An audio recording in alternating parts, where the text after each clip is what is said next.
What's going on? This is the Saturday Down South podcast presented to you by Texas Pete. I am Connor O'Gara. Will, happy 29th birthday. What's the 29th birthday stress level at right now, knowing that you're a year away from 30? It's great right now. My mom came down and we had a little bit of brunch. One of my friends is flying in later. So I'm going to be saying in my 20s, that I'm in my 20s a lot over the next year. I can really already feel that, coming out of my mouth, because once you hit 30, you're 30. But when you're 29, you're in your 20s. All right. So that's my spin zone. You are so much younger than me by virtue of being in your 20s, even though I am still technically, I technically am in my early 30s as a 33-year-old, but enjoy it. It's great. That 29th birthday sometimes can bring on a little bit of stress. Don't let it. Nothing wrong with that. There's nothing scary about 30. Nothing scary about it whatsoever. You will hit it. You will be just fine. But wanted to wish you a very happy birthday. Everyone wish Will a happy birthday. Of all the things that you could be doing today, deciding to play hooky from work, going somewhere, you are here. You are talking week 4 SEC football games. Yep. That's what I mean. If you could have your choice of anything to do today, like this is exactly what you'd be doing, right? Oh, yeah. And hey, don't worry, man. Avenged Sevenfold is in town tonight, and I'm going to see them. They're like a hard rock band from when I was younger. So I got a day ahead of me, but this is going to be one of the highlights of my day because I love doing the pod, man. Are they similar to Korn? Korn was the big rock band growing up in like the late 90s. I remember that was like the premier concert to go see. They're not far off. Based on your understanding of that, you've gotten very close. They're a little bit less like industrial vibes in Korn. Korn has more of that technological feel to them. Avenged Sevenfold is just like some guitar dudes, some dudes being dudes. So I'm excited. Okay, a little bit dialed down from Freak on a Leash. That was not quite Freak on a Leash. Gotcha. Great show today. Great show. One of my favorite interviews that we've ever had. Marty Smith. First time I've had him on, surprisingly, of all the times our paths have crossed. Was really, really glad to be able to have him. You're going to want to hear from Marty. We're also asking a question that Will came up with. How many wins would Colorado have if it were in the SEC this year? We're going to get into all the Facebook comments that we got from that. And then we're going to end with some lad of the week. But Will, it's week 4. Week 4 is here. We have 5 games that we're breaking down today. I hate that it's already week 4. I hate that. That makes me feel like we're a month into the season. I don't like that. I'm not thinking about that, but we will push through because it's conference slate. And that's the good news. We have 5 conference games this week in the SEC, and we got some good ones. This first one, really interesting showdown in the SEC West. Auburn, A&M. A&M is a 7.5 point favorite. The over-under I have is 55 A&M points. 50. All right, it's not a real number that's actually out there or anything like that. Auburn fans, don't be mad at me for saying that. Do you have any idea why I went with 55 points for A&M, Will? It's got to be related to our boy Robert Patrick, but I'm not sure how. It's actually not. It is related to a certain other former SEC head coach who came back and is now in the SEC again. That is the amount of points that Hugh Freeze's team let up in the last game that he coached in the SEC against SEC competition that we're talking about. It was the Egg Bowl. It was 2016 Egg Bowl. So yeah, little bit different. It is worth noting, however, if your mind did go to A&M like yours did, A&M's got the number 12 offense in America. Each of the 3 games with Robert Patrick Petrino running that offense, it exceeded 30 points against FBS competition, which everybody remembers A&M only hit that number once in 2022 against your beloved Bayou Bengals. Just saying. Come on, bro. Sorry. It's my birthday, bro. Yes, and the funny thing is, I was sitting there, I was like, wonder who that was, and I immediately went, I knew who that was. Yep. I saw it. That was a stray. That was a big-time stray. Nobody that Auburn has faced so far can light it up like A&M. And I think you hear Hugh Freeze talking about what they know about their team so far. And he's even still like, yeah, this is kind of the first big test. We're going to find out a lot about our team, how they handle that atmosphere. But think about this. The 3 passing offenses that Auburn has faced so far this year, you've got an FCS team, Cal and UMass. That's not exactly going to be pushing the needle in terms of quarterbacks that you got to shut down.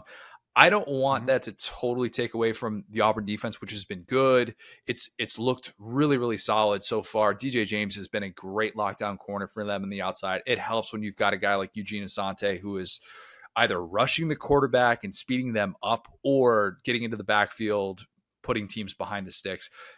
I still think A&M is in a very different stratosphere offensively than anybody that Auburn has faced so far, which is a weird sentence to say after the rock fight that these two teams had last year.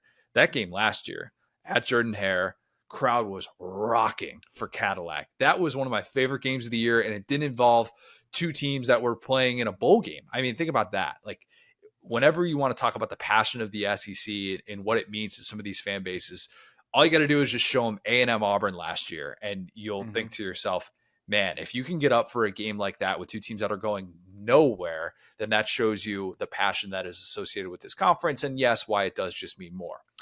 I expect this atmosphere is going to be excellent. I think it's going to be really, really good. I think A&M fans kind of want to see what this offense looks like against SEC competition.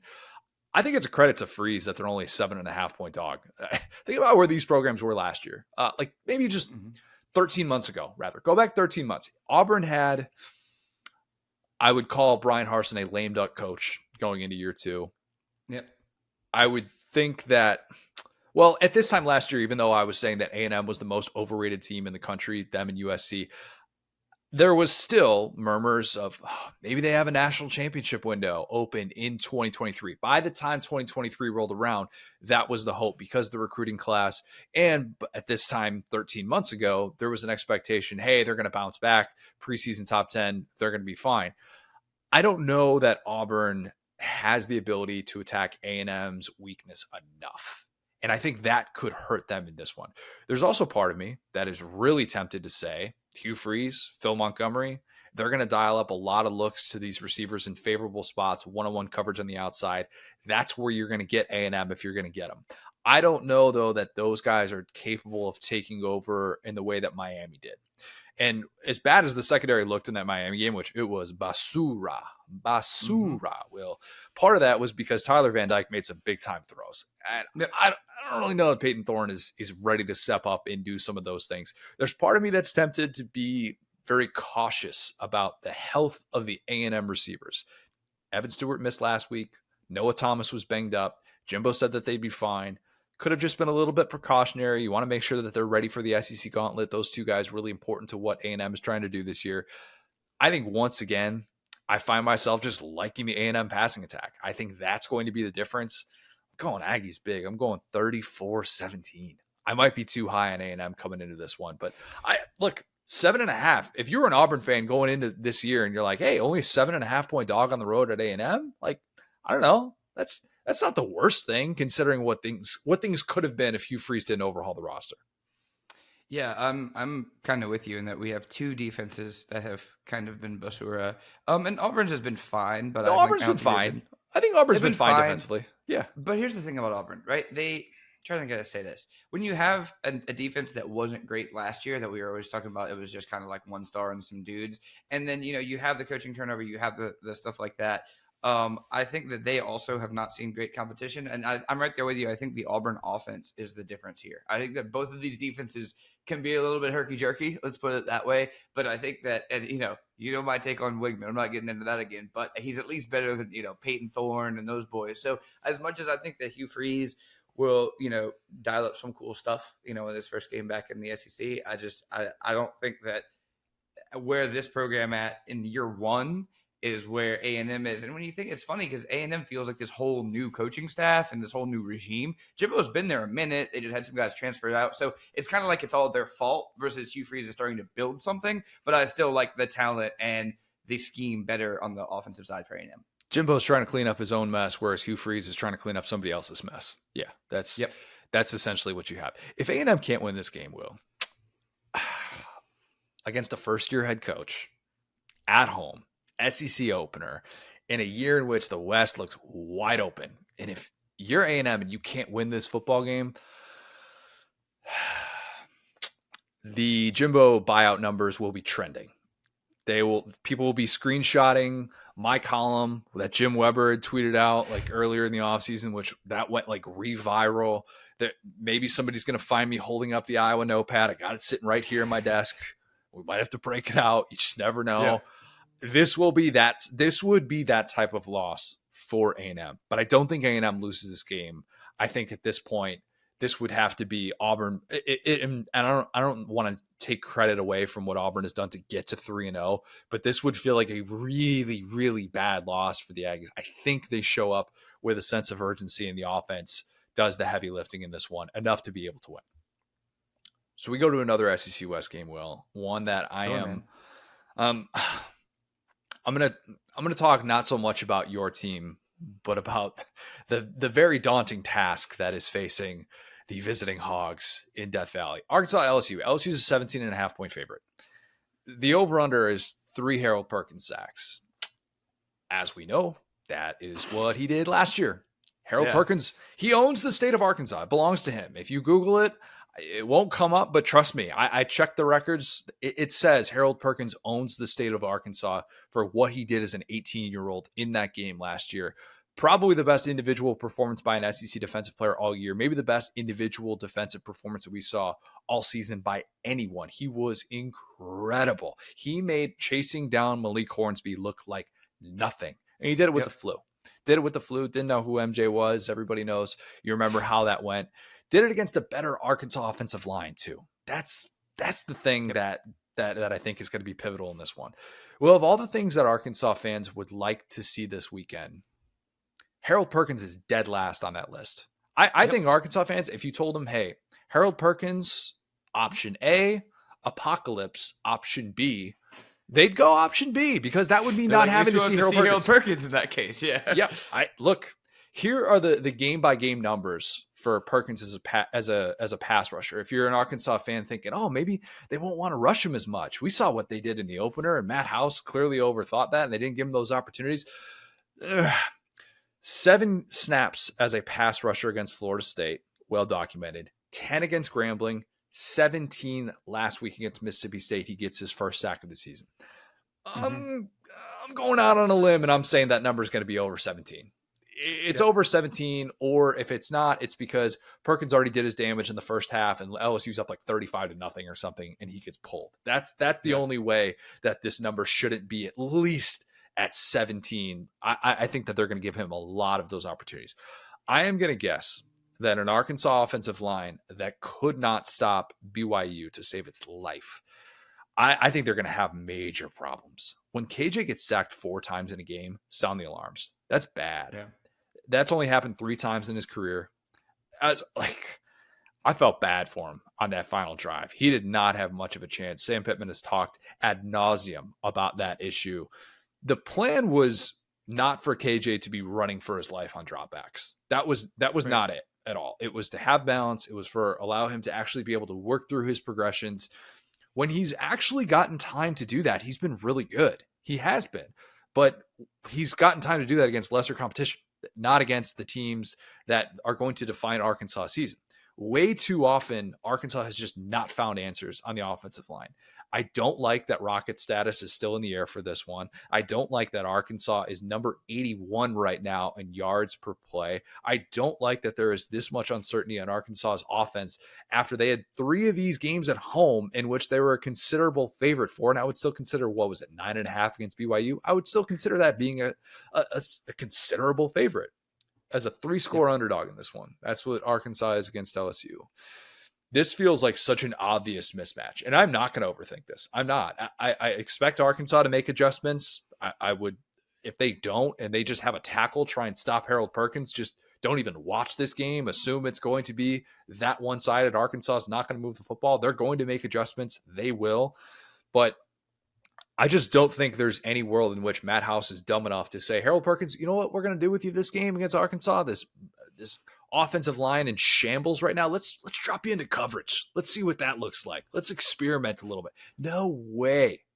I've got LSU winning that's big. What we thought going into week 1, and I was just as shocked as you, buddy. I wouldn't give Matt House that much credit. I still, though, I was, as much as I thought they were going to truly stick to the off-ball linebacker stuff against Florida State, you could justify it a little bit more against a team like that, because you're thinking you want to have him as a spy on Jordan Travis. You want to have him a little bit, drop back and make sure that these receivers aren't taking over because they're going to get a lot of single coverage. This is not the game to mess around with that.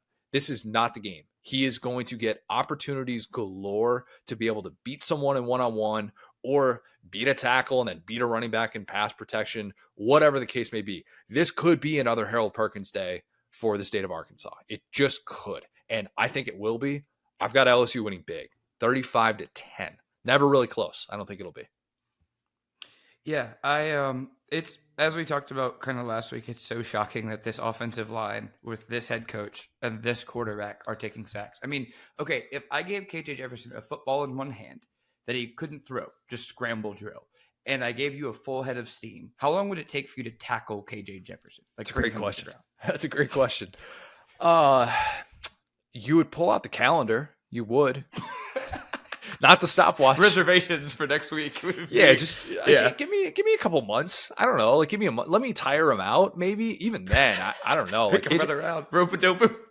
That's my only hope. Other than that, no, I'm not getting KJ down. Yeah, I mean, it's insane that quarterback is back there taking sacks. It's like I said, it's like, I don't think I could catch him. I'm big enough to I did some MMA, maybe I could bring him down. I don't think I could catch him. You know what I'm saying? And like, it's one of those things that maybe get a hand on him, but the way he gets like tackles off of him and stuff. And so, yeah, I think that's the last quarterback in America. Like if you said you have a draft for quarterbacks that will take a small amount of sacks this year, KJ was up there. And the fact that they're unable to protect him is so wild. And yeah, I mean, I'm right there. The stuff that, we thought about last year with KJ, and, KJ played that game last year. I'm here to tell you, they whoop us. I mean, probably not even just beat us, whoop us, because our offense could not move the ball. Jaden also had the flu. But does he, though? That's the interesting thing, and that's maybe what we're going to find out in this game, because Malik Hornsby is so lightning quick, and he couldn't do anything escaping Harold Perkins. Couldn't do anything. They compare him to Tyreek Hill. Arkansas teammates compared him to Tyreek Hill. He is that fast. So, like, I think KJ makes a difference in that one. But at the same time, I'm kind of like, well, would Harold Perkins have just done the same thing to KJ because he was that good in that game? Well, remember they put in that backup QB who was like, fifth-year senior dude, and he started like darting the ball. Like they were moving the ball easily with him. It was the fact that Hornsby couldn't throw the ball. Yeah. Because the strategy of we're going to outrun Harold Perkins is a horrible one. True. And so that was my point about KJ is he could do just enough to buy himself some time. They could do both. You know what I'm saying? And so this year, I feel like he's kind of able to do neither. You know what I'm saying? He can't make plays with his legs. He can't see the field and hit guys downfield like we're used to seeing him do. And poor KJ in a way, because he started off with Chad Morris, right? He lost his buddy. What was the wide receiver's name? Traylon Burks. Yeah, of course. Yeah. He lost Traylon Burks, who was awesome. And then now he's like gone all the way through to losing another offensive coordinator. And it's just like he deserves better. But yeah, I mean, sung to the tune of I miss the old Kanye. I miss the old KJ. I wish that KJ would come back, but it's about scheme. It's not about him. There's really not. He's doing stuff wrong, don't get me wrong, but there's really just not much they're doing to utilize him. Whereas, the old offense leaned too much into his running. I feel like he was always kind of banged up, and that's why they started to get away from that style, because as the year wore on, Arkansas just fell off a cliff because he would start to get so beat up. Like they would come out of the year so hot, most of the time. Last year they had that A&M game, but most of the year they would start off hot and then they would fall off a cliff when he was hobbled and missing games. And so I get that they're trying to protect him, but they can't protect him. So that's the thing. It's like he's taking these hits either way. I don't think it's all. Sorry to interrupt. I don't think it's all.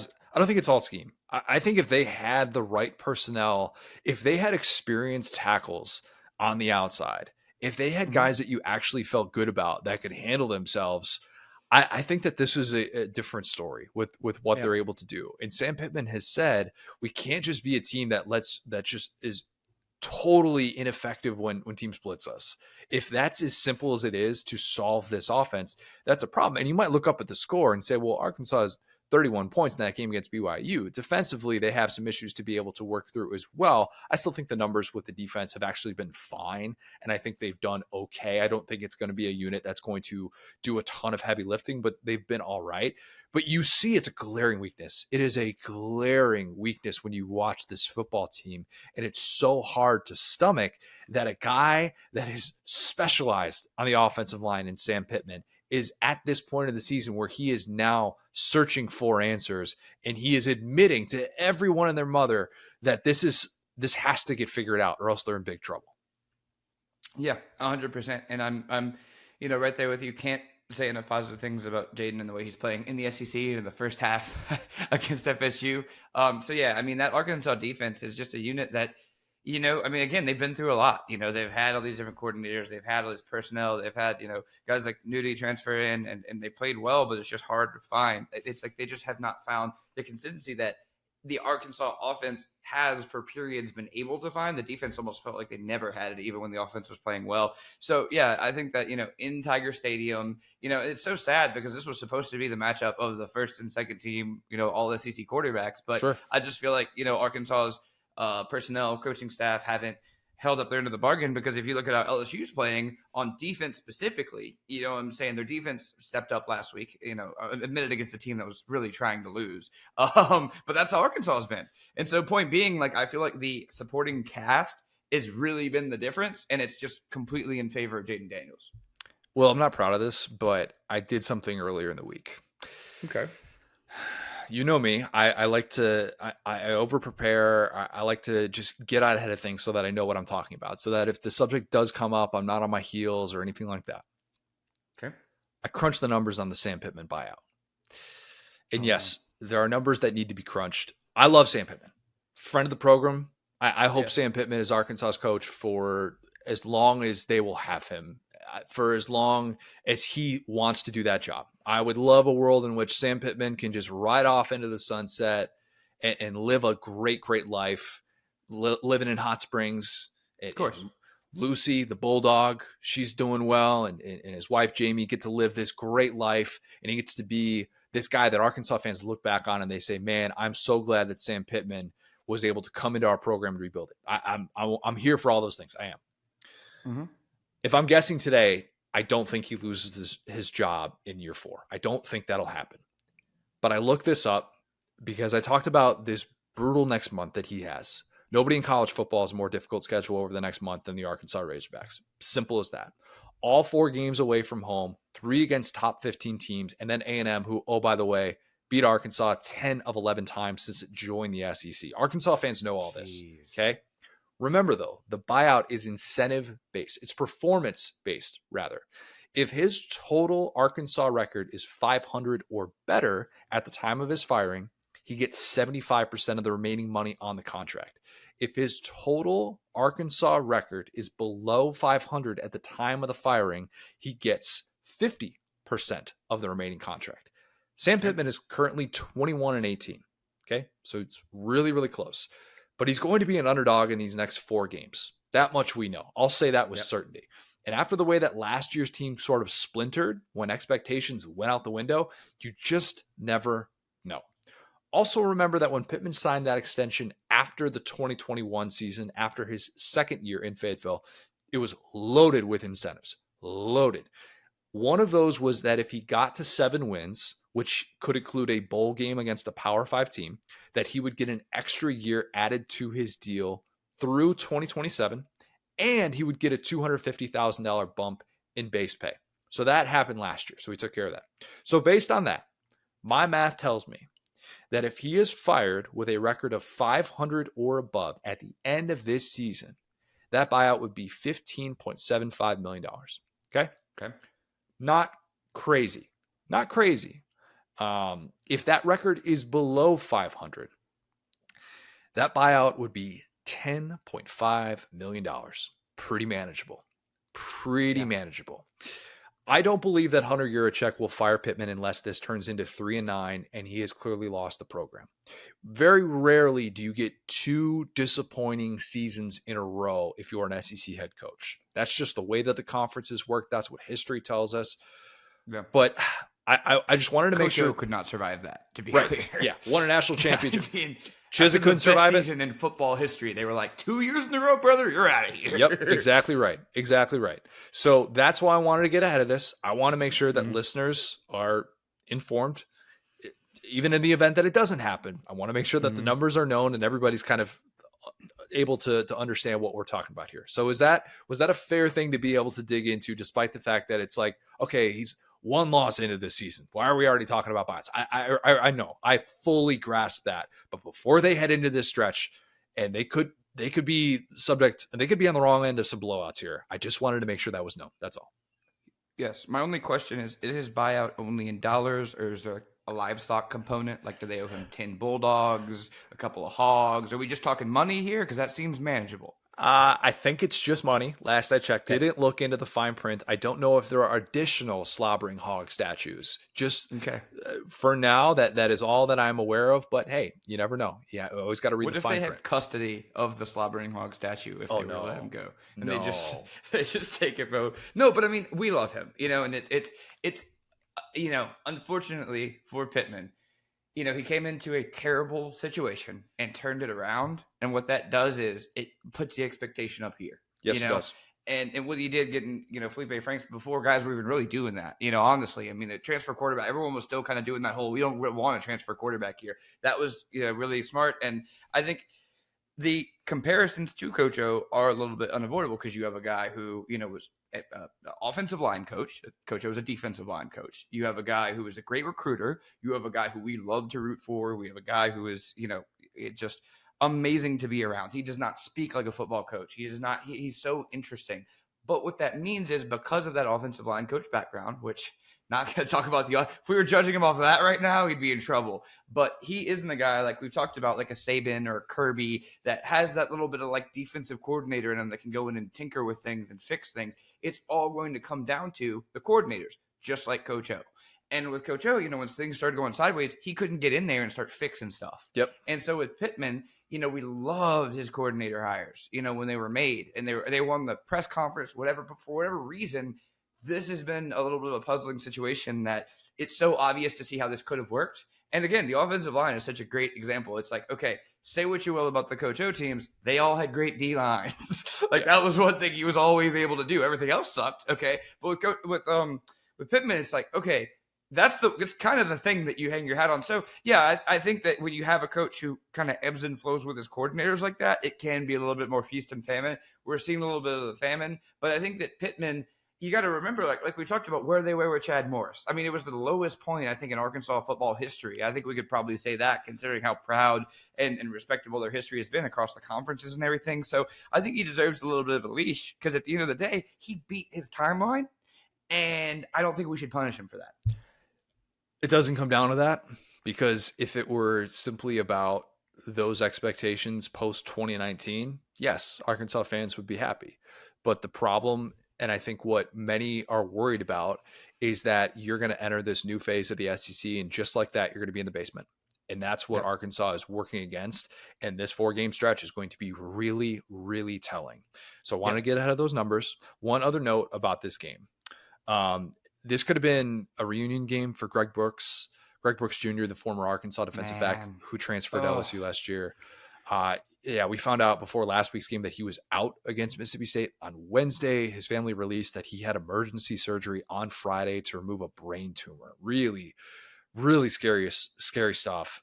Hope that he is able to make a full recovery, and thinking of that family, because anybody that's ever experienced a loved one, family, friend, anybody that has had a brain tumor, it is incredibly scary stuff. And hopefully they are doing well, and that they are in good spirits through a really difficult time. But yeah, just wanted to make sure that was known, and that was out there. Very, very scary situation for the former Arkansas defensive back, and somebody that LSU was relying on a lot this year in that secondary.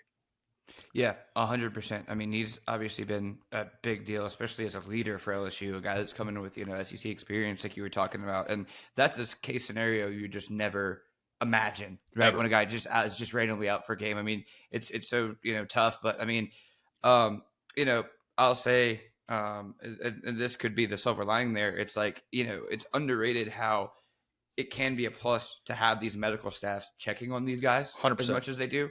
Because, and I've talked to like NBA players about that, where I'm just like, and they're like, oh my gosh. I mean, I have experts I could talk to. I have all this stuff going on. And when you're in the SEC, you do have access to that type of medical care that, will give you pretty close to what the best case scenario would be. So obviously, it's a bad case scenario from zero. But if you thank goodness, he plays college football and has guys, that they're always checking on his mentals, always checking on his physicals. So hopefully, they caught that early enough to where it is close to the best case. But we're really thinking about him, and not just as a player, but as a person. Yeah, had that exact same thought, 100%. Okay, Mississippi State, South Carolina. South Carolina is a 6.5-point favorite. The over-under I have, Will, is 122 Xavier Legette receiving yards.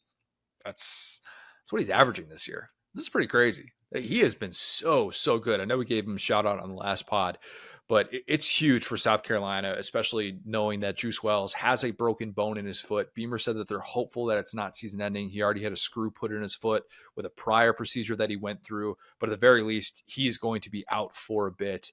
The good news for South Carolina is that we just watched a receiver quarterback situation completely dominate Mississippi State.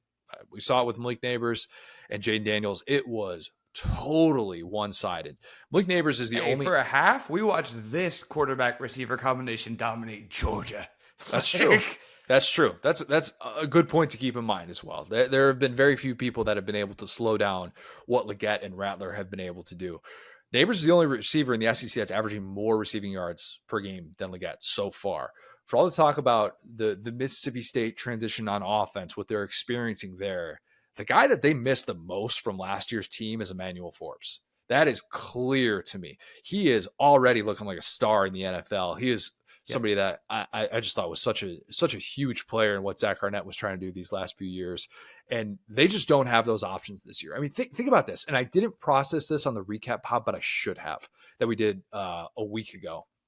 When Arizona had 3 interceptions on their first 3 possessions, instead of saying, you know what, let's just hand off the football. Clearly our passing game doesn't have it today. They said, nope, we think that we could beat your secondary. We still think that we're good enough to be able to do that. We're going to take shots. And don't you know it? They were right. And that's what got them back in that game. That's what allowed them to be able to force overtime. You saw Malik Neighbors torch that group. It didn't matter who they put on him. South Carolina actually, they use him really similar to the way that LSU does with Neighbors in terms of like, probably 2/3 of the time he's going to be lined up on the outside. And then, 1 out of every 3 snaps or something like that, he's lined up in the slot. So really similar there. With all due respect to Richardson and Nicholson, Mississippi State's 2 outside corners, they don't have anyone who's going to be able to shadow Leggett, or at least it doesn't look like they have anyone that's going to be able to do that. And that's going to be the South Carolina offense. That's really what it is at this point. Unpopular opinion, Spencer Rattler has looked excellent when he has had time to throw. He has looked awesome. When he can set his feet, he is going to give you a chance. And that's obviously a big if. We don't know if he's going to be able to set his feet. We respect the 3-3-5. Zach Arnett could have a lot of different pressures dialed up in this one, and they could do some things that are going to confuse him. Who knows? But think about this. My guy Ben Portnoy had this stat, and he's exactly right. Look at Spencer Rattler's numbers since he stepped off the field against Florida. That game last year where they lose 38-6 and their only touchdown came from Kai Kroger. 6 games. So that's half a season, right? 75% passing, 1,984 passing yards, 9.2 yards per attempt with a 14-3 TD to INT ratio, 2 rushing TDs as well. And he did that against Tennessee, Clemson, Notre Dame, UNC, Furman, and Georgia. That's a good 6 outside of Furman, obviously. Also did that with his star receiver, basically missing half of those games too. And they don't have any running game to speak of. We know that the offensive line is horrendous. I mean, I averaged those numbers out over a 13-game season, 4,298 passing yards, 30 passing TDs, 4 rushing TDs. And again, he's not just stat stuffing, okay? He's not just doing that. Yeah. He's played really, really well. And obviously the second half against Georgia was bad. If you've seen the SEC Network tweet of Kirby's halftime speech, you're like, okay, I get why that Georgia defense came out ready to go in the second half of that one, why they basically went full, remember the Titans, they will not gain another yard. That was it, pretty much, for the Georgia defense. If that's your knock on Spencer Rattler, that he didn't do much in the second half of that Georgia game, I think you're just a hater at this point. I think South Carolina exploits that matchup on the outside. I have zero faith in the Mississippi State offense outside of Woody Marks at this point. Think about this. Will Rogers is 13th in the SEC in passing yards. He would be 14th if not for Bama messing around with their quarterback situation. So think about that. In a hostile atmosphere, I don't imagine that this is when the Mississippi State offense clicks. I'll take South Carolina to win by 2 touchdowns. Hey, Connor, I didn't want to interrupt you, but what are the names of those 2 Mississippi State corners? We got Nicholson, and we're talking just the outside corners. Richardson, Takarian, I think I butchered his first name, and Nicholson is the last name of the other one. That's perfect because both of them getting sunned. Whichever one's stuck on Leggett, he's getting sunned that play. Yep. That guy is a grown man. I think that if you have a guy like Forbes, you feel so much better with just one amazing receiver. I mean, because who's their number 2 receiver now, Connor? Doesn't matter at this point. Like, he has been so, and I guess Trey Knox would be considered their number 2 target. I've already expressed my trepidation with saying that Trey Knox is like an all SEC tight end, but he's kind of their number 2 target. It's a tight end and a quarterback was where I was going with that they got out there with Leggett. Doty. Yeah, that's fair.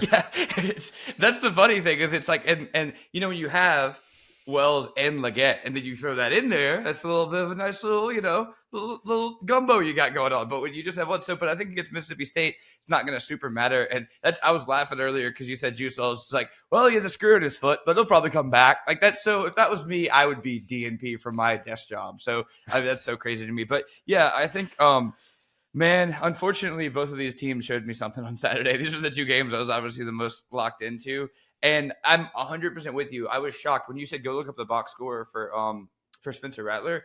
I was blown away because he, you know, it's like 1 TD, 2 picks, but he moved the ball really effectively in the first half. One of those picks was insane. Like the one that was on the sideline in person looked like it was in slow motion. And Georgia almost had an even crazier one where the guy went straight up and almost got it like one-handed. But those guys were just, you know, playing out of their minds. And yeah, I think that, you know, when you have such a talent disparity like they do against Georgia, at a point they just start leaning on you, which is what we expect. I mean, the line on that game was 28. So they played well regardless of the second half, like quote unquote collapse because they still covered. But at the end of the day, yeah, I think, you know, that right there. And I'm so glad we went to this game next because if you look at how Arkansas is playing right now, and if you look at how South Carolina is playing right now, I'm ready to say there is such thing as a moral victory because South Carolina is in a similar situation where they have a coach who just kind of like, what is this guy's specialty? Like, da-da-da. But a couple of games a year, they will be the best team, I mean, on the field with anybody. And that's because Beamer is able to, I don't think necessarily just get them prepared, even though his game script was great last week. I think it's about getting them motivated because you don't turn around the type of slop that we saw on their offensive line in week 1 to week 3 against Georgia in that first without half. just having the lads playing hard for you. You can't fix that schematically. You can't fix that with Jimmy's and Joe's. They were already in the locker room. You can't get new guys. It's just mentality. And so I think that shows me something. And against Mississippi State, same deal. It's like, you know, these are 2 coaches that are also super different because Arnett is not a super vocal guy. He's a little bit of that defensive, like quiet type of guy. So after a win, that stuff matters. We've seen it from, weirdly enough, Coach O was really good after losses for a while. Pittman usually pretty good, you know, he'll like on the rebound. But a guy like Arnett, you know, old Pittman, not new Pittman, but a guy like Arnett, it's like, what are you going to tell these boys to make them believe in you after that game?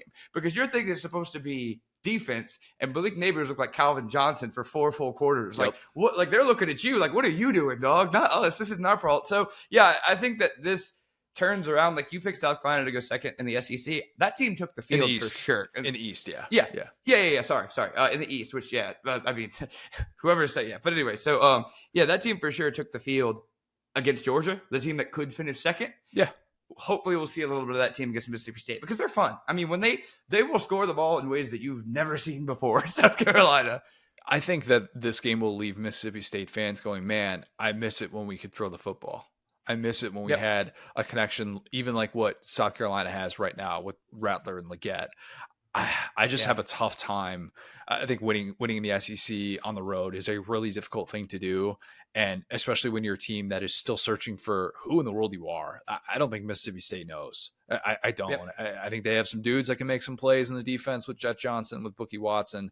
I think Crumedy up front could have some nice moments in this game if South Carolina's offensive line doesn't show up ready to roll. But I still just come back to, I think South Carolina's biggest advantage is going to be the difference in a game that I don't really know that Mississippi State is ready to play in that type of atmosphere. And I did not think I'd be saying that coming into this one. I had South Carolina winning this game or losing this game to Mississippi State in the preseason. So, I mean, I've turned that around that quickly to where I now think South Carolina should win by 2 touchdowns. But yeah, it's been a troubling start for Mississippi State. Could very easily be looking at 1-2 after the way that Arizona game played out. I'll stop after this because I know this is a stupid question, but are names getting funnier? People are asking. Feels like everyone's name is cool now. Tonka Hemingway is a guy who will play in this game. Tonka's great. I got to spend a little bit of time around him at SEC Media Days, following around Beamer. And if you remember last year, he kind of got called out before that Kentucky game, and he showed up like a man on a mission. He was Yep. so unbelievably good in that one, and he's a big part of what they're trying to do up front, obviously. Yeah, Because he's South nasty. Carolina, yeah, he's good. He's a stud. I think I had him second team All SEC in the preseason, but he is a huge part of what South Carolina needs to turn around. It's all the trenches play. In a game like this, I don't really know that their trenches play is going to be magnified. That's why I think South Carolina should be all right. Okay, another game that is going to have, I don't want to say significant implications in the SEC East, but a team that was picked by many to be a team to finish second in the division, Kentucky. Kentucky's a 13 and a half One point team favorite. really needs to win this game if they want to have implications in the SEC. Like, really? Yeah, Like, good point. We'll edit that part out. I don't know that these teams are going to be finishing second in the East. Kentucky's a 13 and a half point favorite on the road against Vandy, a Vandy team that they lost to last year, if you recall. The over-under is 129 Ray Davis rushing yards. That is exactly what Ray Davis had in this game last year. Of course, he did so while he was on the Vandy side and not the Kentucky side. He has crossed enemy lines. Part of the reason why Mark Stoops said, that'd be a good guy to get in the transfer portal. We need a replacement for Chris Rodriguez, was because he had 129 rushing yards against his Kentucky defense.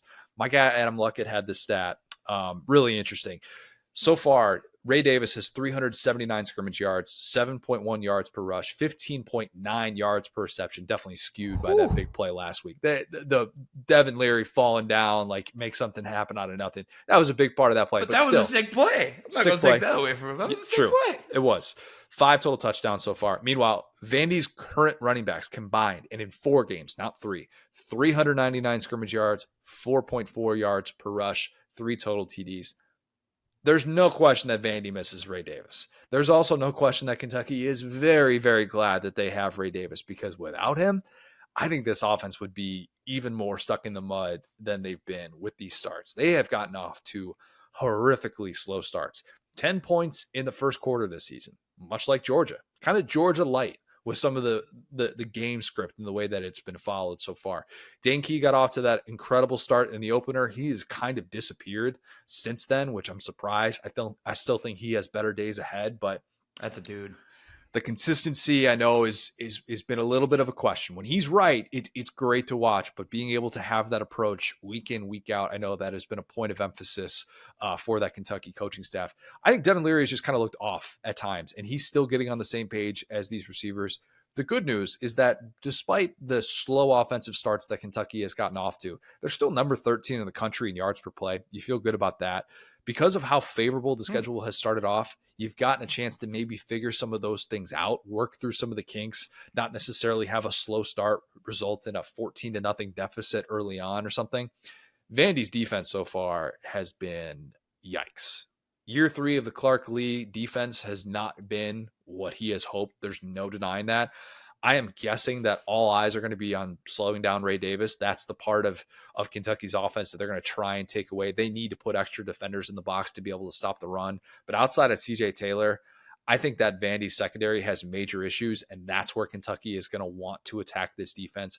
I think both teams are going to want to throw the football a lot. I do. I think the issue for Vandy is that Kentucky has an emerging star on the outside at corner in Maxwell Hairston, who has PFF's second best coverage grade among all FBS corners. That has been a huge, huge addition for that defense. Go figure that number 1 is actually Miles Jones, former A&M corner that is now with Mike Elko at Duke. And ironically enough, A&M could use a lockdown corner on the outside. And don't you know it, Mike Elko has the number 1 corner according to PFF in terms of coverage grade. But anyway, must be nice to get a Texas A&M corner out of the portal who plays well for you. Can't relate as an LSU fan. Shots fired. Must be nice. I tried to tell Matt Hayes in the preseason, like, I don't know, the Denver Harris thing is really working out so far for LSU, but all right, we'll call it a strength if you want. I think this game stays relatively close. I do. I think both quarterbacks are going to have kind of up and down games. I don't think either one of them is going to light the world on fire. SEC Offensive Player of the Week. Watch, I just guaranteed it for one of them by saying that. But I think it'll be Leary who makes enough plays, and with the balance that Kentucky should be able to establish, I think they hold a lead. But it's one of those games where they just kind of can't put Vandy away. So Kentucky wins 28-21, a game that Vandy covers and makes Kentucky fans feel uneasy about knowing with the schedule that awaits, especially in the latter half of the season. Yeah, I mean, I so badly want to disagree here and say that this is going to be kind of the game where Kentucky pulls away. But there have been points in every week so far where I've been like, yeah, Kentucky, this should be the week that Kentucky pulls away. And they just don't want to do it. They're just, it's not their thing. They want to give their fans 60 minutes of football. We respect that. You know, it's like Kirby, what he did for me last week. Sure. You want to just keep the butts in the seats, get the concessions going. So I understand that. I would love nothing more than, and again, we love Vandy and what they're building over there, but for Kentucky to be an interesting team in the East, I think would be more compelling because Vandy's just not quite there yet. I would love nothing more than for them to just put it all together, and this feels like a great game to do that, but I just don't think they're there yet. I completely agree with you. I think it's going to be a game where Kentucky has another weird rock fight on their hands that they end up winning, but in the end, you're just like, what did we just watch here? Yeah, I don't think there's been a game that Kentucky fans have left feeling great about. And I realize we talked about them covering the spread at the very end against Ball State while leaving Ray Davison to be able to do that. Even that game with the slow start they got off to, and it had some nice plays like in the second quarter of that one. But I still kind of look at this group as a whole, and I think that Kentucky fans just want that exhale 35-7 type game where they can just feel like it's stress-free down the stretch, and they feel like their offense really looked good for 4 quarters. Haven't played that complete game yet. I don't know that it'll come in this one, especially with how last year played out, but I still think that this will be a game where Kentucky starts off SEC play by getting a victory. One thing you hit on that I think is massive is that 13th in yards per play. It doesn't feel that way. This is almost vibes of like last year's TCU team where you'd be like, this is a good offense. And you watch it and be like, I know this is a good offense. Why does it not quite look like one? And it's like, it just, I'm sure at this point in the season, like 4 or 5 plays have probably been the difference there. But yeah, I mean, at least statistically, foundationally, they got something there. But I just wanted to key on that because if they do figure it out, I guess that is kind of there. Yeah. Yeah, look, Kentucky has had offenses that have been far worse, and we are. Yeah. So I think the efficiency, you do feel somewhat encouraged by that, but it just felt a little bit more herky jerky, and some of those plays have been big chunk plays after slow starts, and so you've already kind of had some of that uneasy feeling set in. And so you're kind of like, oh, all right, finally. It was a long touchdown by Ray Davis. Oh, we got this big play from Dinky or something like that just makes you feel like, okay, all right, disaster's been avoided in a game like this. I think Kentucky is able to pull out a win and get on the board in SEC play. Ole Miss, Bama, game of the week. Game of the week in the SEC. I don't want to say it's game of the week nationally because I cannot wait for Ohio State, Notre Dame. I think Florida State, Clemson is going to be really, really good. The slate is so unbelievably good. Bear Felica had the stat. I think it was like most ranked games in a weekend in 30 years or something like that. I mean, it's been a long time since we've had this many ranked games. And by the way, Florida State, Clemson, not even one of them because Clemson's outside of the top 25. So the slate is so unbelievably good nationally. I know that elicited a will laugh. That's funny. Yeah. All right. Bama's a 7-point favorite. The over-under I have is 1.5 references to popcorn. It's coming. It's coming. You know it's coming. Yeah. I don't think it's necessarily coming from Lane, but it's coming on the broadcast. Obviously, everybody remembers the last time that Lane was in Tuscaloosa. He said on the CBS broadcast right before, get your popcorn ready, drop the headset, ran off, only to watch his team get smoked. It was bad. It was bad. He ate his words for that one. He owned it. Lane never takes an L. They had free popcorn to the first 10,000 fans that showed up the next week. Typical stuff, of course.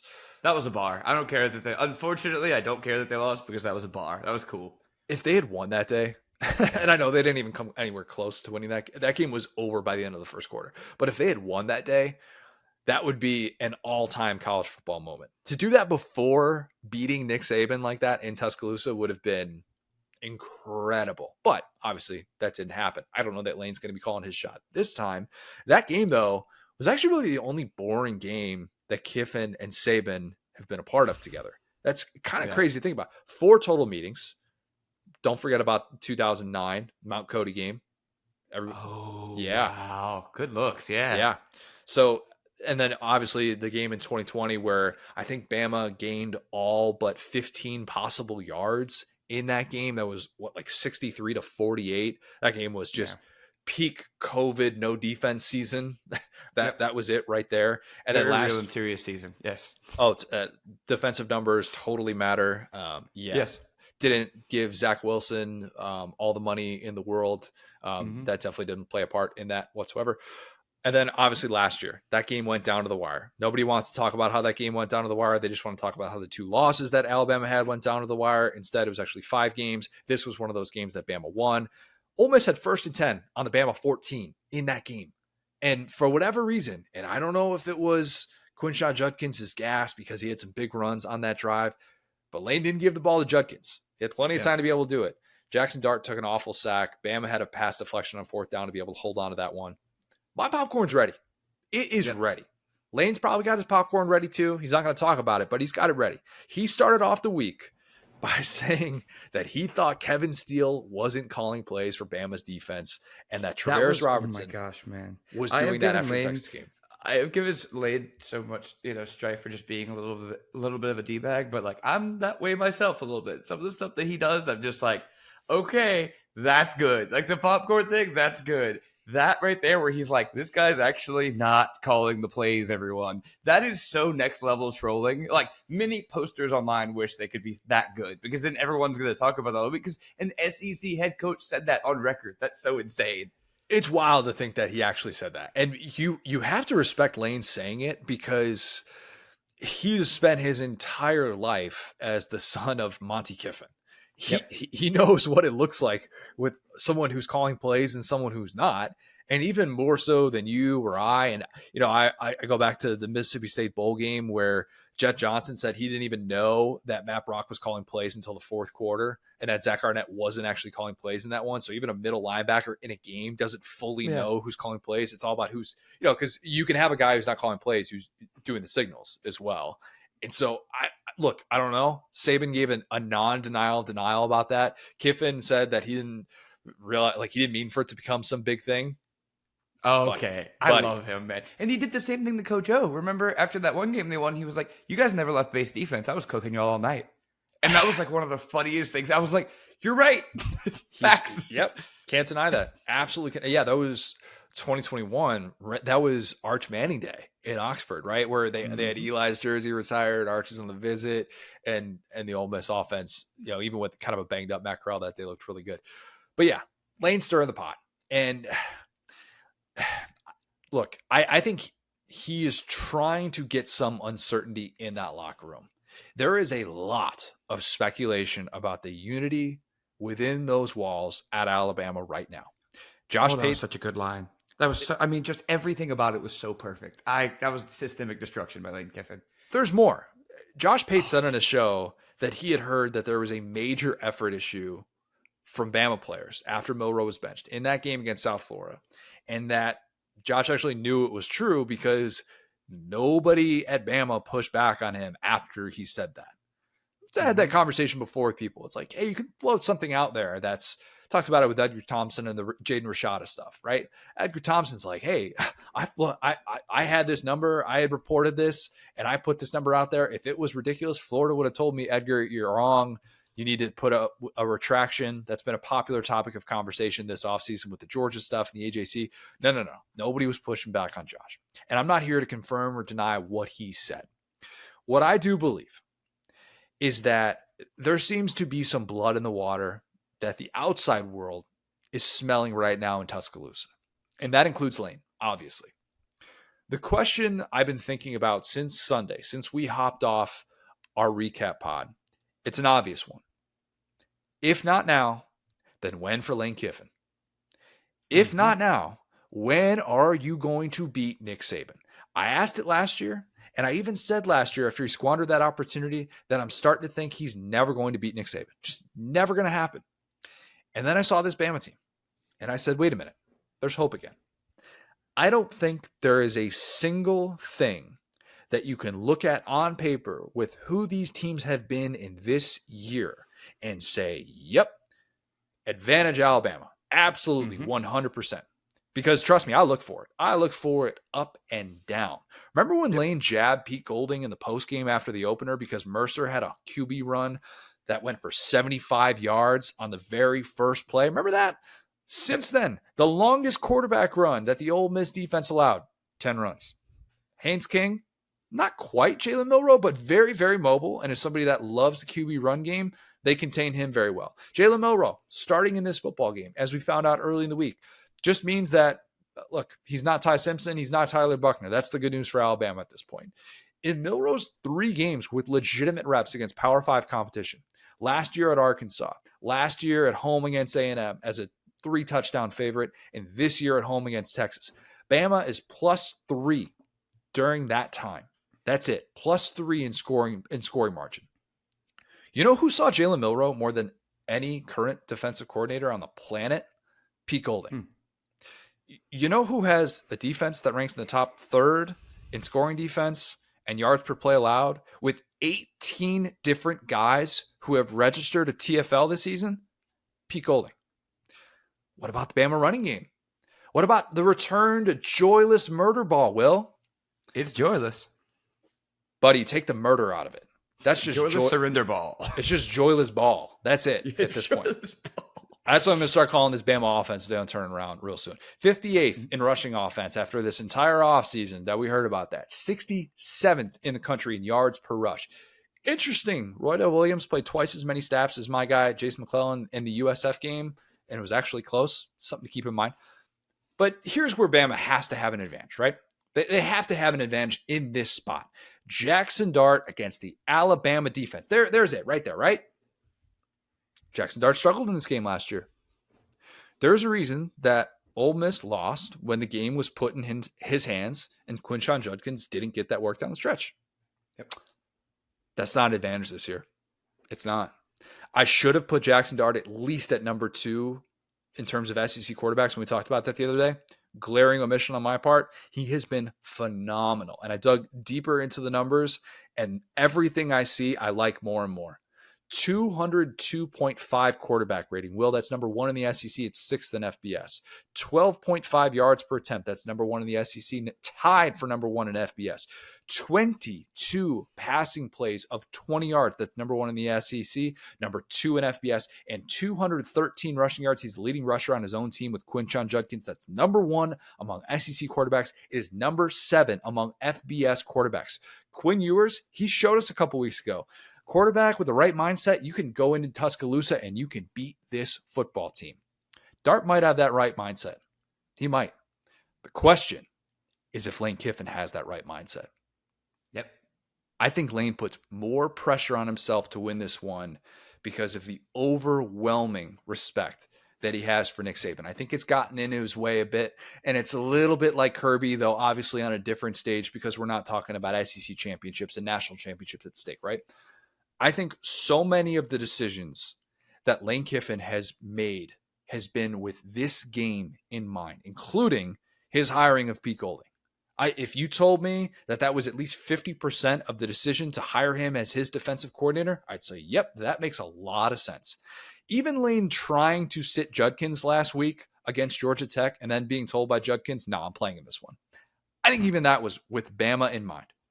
Lane wants this one more than any game he has ever coached, because if he gets this one against Bama in Tuscaloosa, he finally overcomes the Saban hurdle. His team is in the driver's seat in the SEC West, knowing that LSU is coming to Oxford next week. Everything that I look at with these two teams and who they have been through 3 weeks is screaming, Connor, take Ole Miss, do not look back. But I can't. I can't close my eyes and picture a world in which Pete Golding is getting carried off the field like he's Horace Grant against the Bulls in the 95 NBA playoffs. I can't see that. I'm the only one that's going to make that reference this week. Trust me. I can't envision Alabama losing consecutive home games. I can't envision a world in which Alabama is 2-2 and Nick Saban let not one, but 2 former assistants come into his building and beat him. I just can't. And I am reluctantly taking Alabama to somehow find some offensive mojo with Jalen Milroe, maybe more tough sledding for Quinshon Judkins. And I'm going to go with Bama to win this one 31-28. And I hate myself for this pick. I hate it. I absolutely hate it. What's stopping you, brother? I just told you. I know. I can't. No, okay. But let me say this. What's more ridiculous? Alabama losing to Ole Miss, or Alabama almost losing, which is what they did last week, to USF? Alabama almost losing to USF is more ridiculous than losing to Ole Miss. There's no question. Like tenfold. Yes, 100%. I mean, 100%. The definition of basura, the basura originators. Ryan Brown at the next round said that that was the worst game of the Saban era at Alabama. He said that was the worst performance. I agree with you, 100%. Agree with you. Right. No disagreement there. This Alabama team does not look like an Alabama team. I know. At some level, you have to rip the logos off and say, if this was Arkansas, what would you be saying about them? Yes. You got 2 returning starters on the offensive line. They can't block anybody. And let me ask you this question. Why do you think Jalen Milroe didn't play at all last week? I think that Jalen Milroe didn't play because a couple reasons. Okay. Nick Saban felt he could win that game with any quarterback that he put out there. All right. You cannot get and they barely did, but that was worst case scenario, right? Those quarterbacks playing that. Well, he couldn't with any quarterback was my point. He had to make a quarterback change. Any quarterback was Buckner, and he was True. I think the reason Jalen Milroe didn't play that game, I don't think it was mind games. I don't think it was entirely with the motivation. I think if Ty Simpson or Tyler Buckner, if they had played well in that game, they would still be your starter. I think that's without question. You can't get live reps unless you actually get live reps, Will. You can't simulate that in practice. You just can't. And you're not going to know what you actually have. And you're not going to have any sort of confidence in turning to one of those guys if you need to in a meaningful game, unless you've seen what it looks like. And to know what that difference really is when the pads are popping, you had to do something like that if you're Nick Saban. I didn't hate the move at all. I thought he actually played that the way that he probably should have in that spot. I know there are a lot of people like, it makes no sense that Jalen Milroe didn't play. If Jalen Milroe balls out against USF, who freaking cares? Who cares? That doesn't matter. I've seen him do that against Middle Tennessee. I've seen him do that against Little Sisters of the Poor. I don't care. I want to see if that guy's going to be right to do it against Power 5 competition, because nobody cares if Bama's beating a team like that by 50 points. So to me, that did not matter whatsoever. I didn't need to get his confidence back right. I needed to see what I had in the quarterback room if I'm Nick Saban. Okay. Yeah, no. And that's fair. And the thing is, every answer to this question is funny. I mean, lots of people are saying that Milroe had. I mean, people were trying to convince me Milroe had attitude issues. I'm like, okay, so Milroe is so disrespectful that he got put in timeout. Do you think that's better? Okay. Saban is being forced to play a guy that he doesn't like. Good. Let's do that. That one works even better for me. And so point being, I don't know. I'm roll with Ole Miss in this one, man. I think that for me, like we've talked about, what does Alabama do well? I like that you've come around on Jackson Dart. Wigman, now third quarterback in the SEC. He's moving on down to about where he should be. All right. Because listen, Jaden Daniels beat Bryce Young. I don't want to hear that. But point being, I think that, okay, first off, I will say Alabama and Kevin Steele has experience stopping this style of running back as Judkins. Judkins gives you very diet Leonard Fournette vibes, where he was like this between the tackle runner, very diet, okay? But because Fournette was bigger, he had a bigger top end speed, but he was not a guy that you really wanted to get out in the open field and start doing that kind of stuff. Okay. Judkins, you're looking at me like that's disrespectful. What? I'm surprised to hear. I give LSU Leonard Fournette a lot of respect. I give him a lot of respect. Look what happened when he played Alabama. That's where I'm going with that. When you have a running back that's a downhill runner, okay, and I don't want that to get clipped, but I'm saying when you have a running back that wants to be a downhill runner, Saban and Kevin Steele have both been very good at stacking the box against that type of player. Not last year, though, against Judkins in this game. He looked really good this game last year. Heavens no. But you know what I'm saying? Like that, he's a little bit more limited. And so point being, first off, if Judkins has a big day, this game's, dang near over with, because we know that Alabama, honestly, their defensive backs, I think Jackson Dart should actually have a good day against them. And the only thing that Alabama should do well with who they have, because obviously Pete Golding was the problem over there. They fired him, and now they're better. So didn't fire technically, left on his own accord. If Bama had wanted to keep Pete Golding, Bama would have kept Pete Golding. That much we know. No, I know. Yeah, that's kind of the point. But it's like, yeah, he was the problem over there. But point being, you know, that's the style of running back that often that style of defensive coordinator can stop, especially the hobbled one. But I will say, what we've seen at Jackson Dart, exactly what you're saying. I don't think Alabama has the dudes to stop the version of Jackson Dart that we've seen. As strange as that sentence sounds, as strange as it feels coming out of my mouth, I think that if we get a confident Jackson Dart who is not handicapped the way that he was last year by Lane Kiffin and in his confidence. So yeah, I think that, you know, I can tell you what Ole Miss does well. I really can. And I think that your point about Golding is very good, that we could talk about P. Golding all day, but what he has is experience with Jalen Milroe. And I think that's such a good point, because we've seen whatever we've seen, you know, on like in games of Jalen Milroe. It obviously has not gone according to plan. There's been a lot of turnovers. There's been a lot of whatever, but Pete Golding has seen Milroe play well in practice. And that's the thing.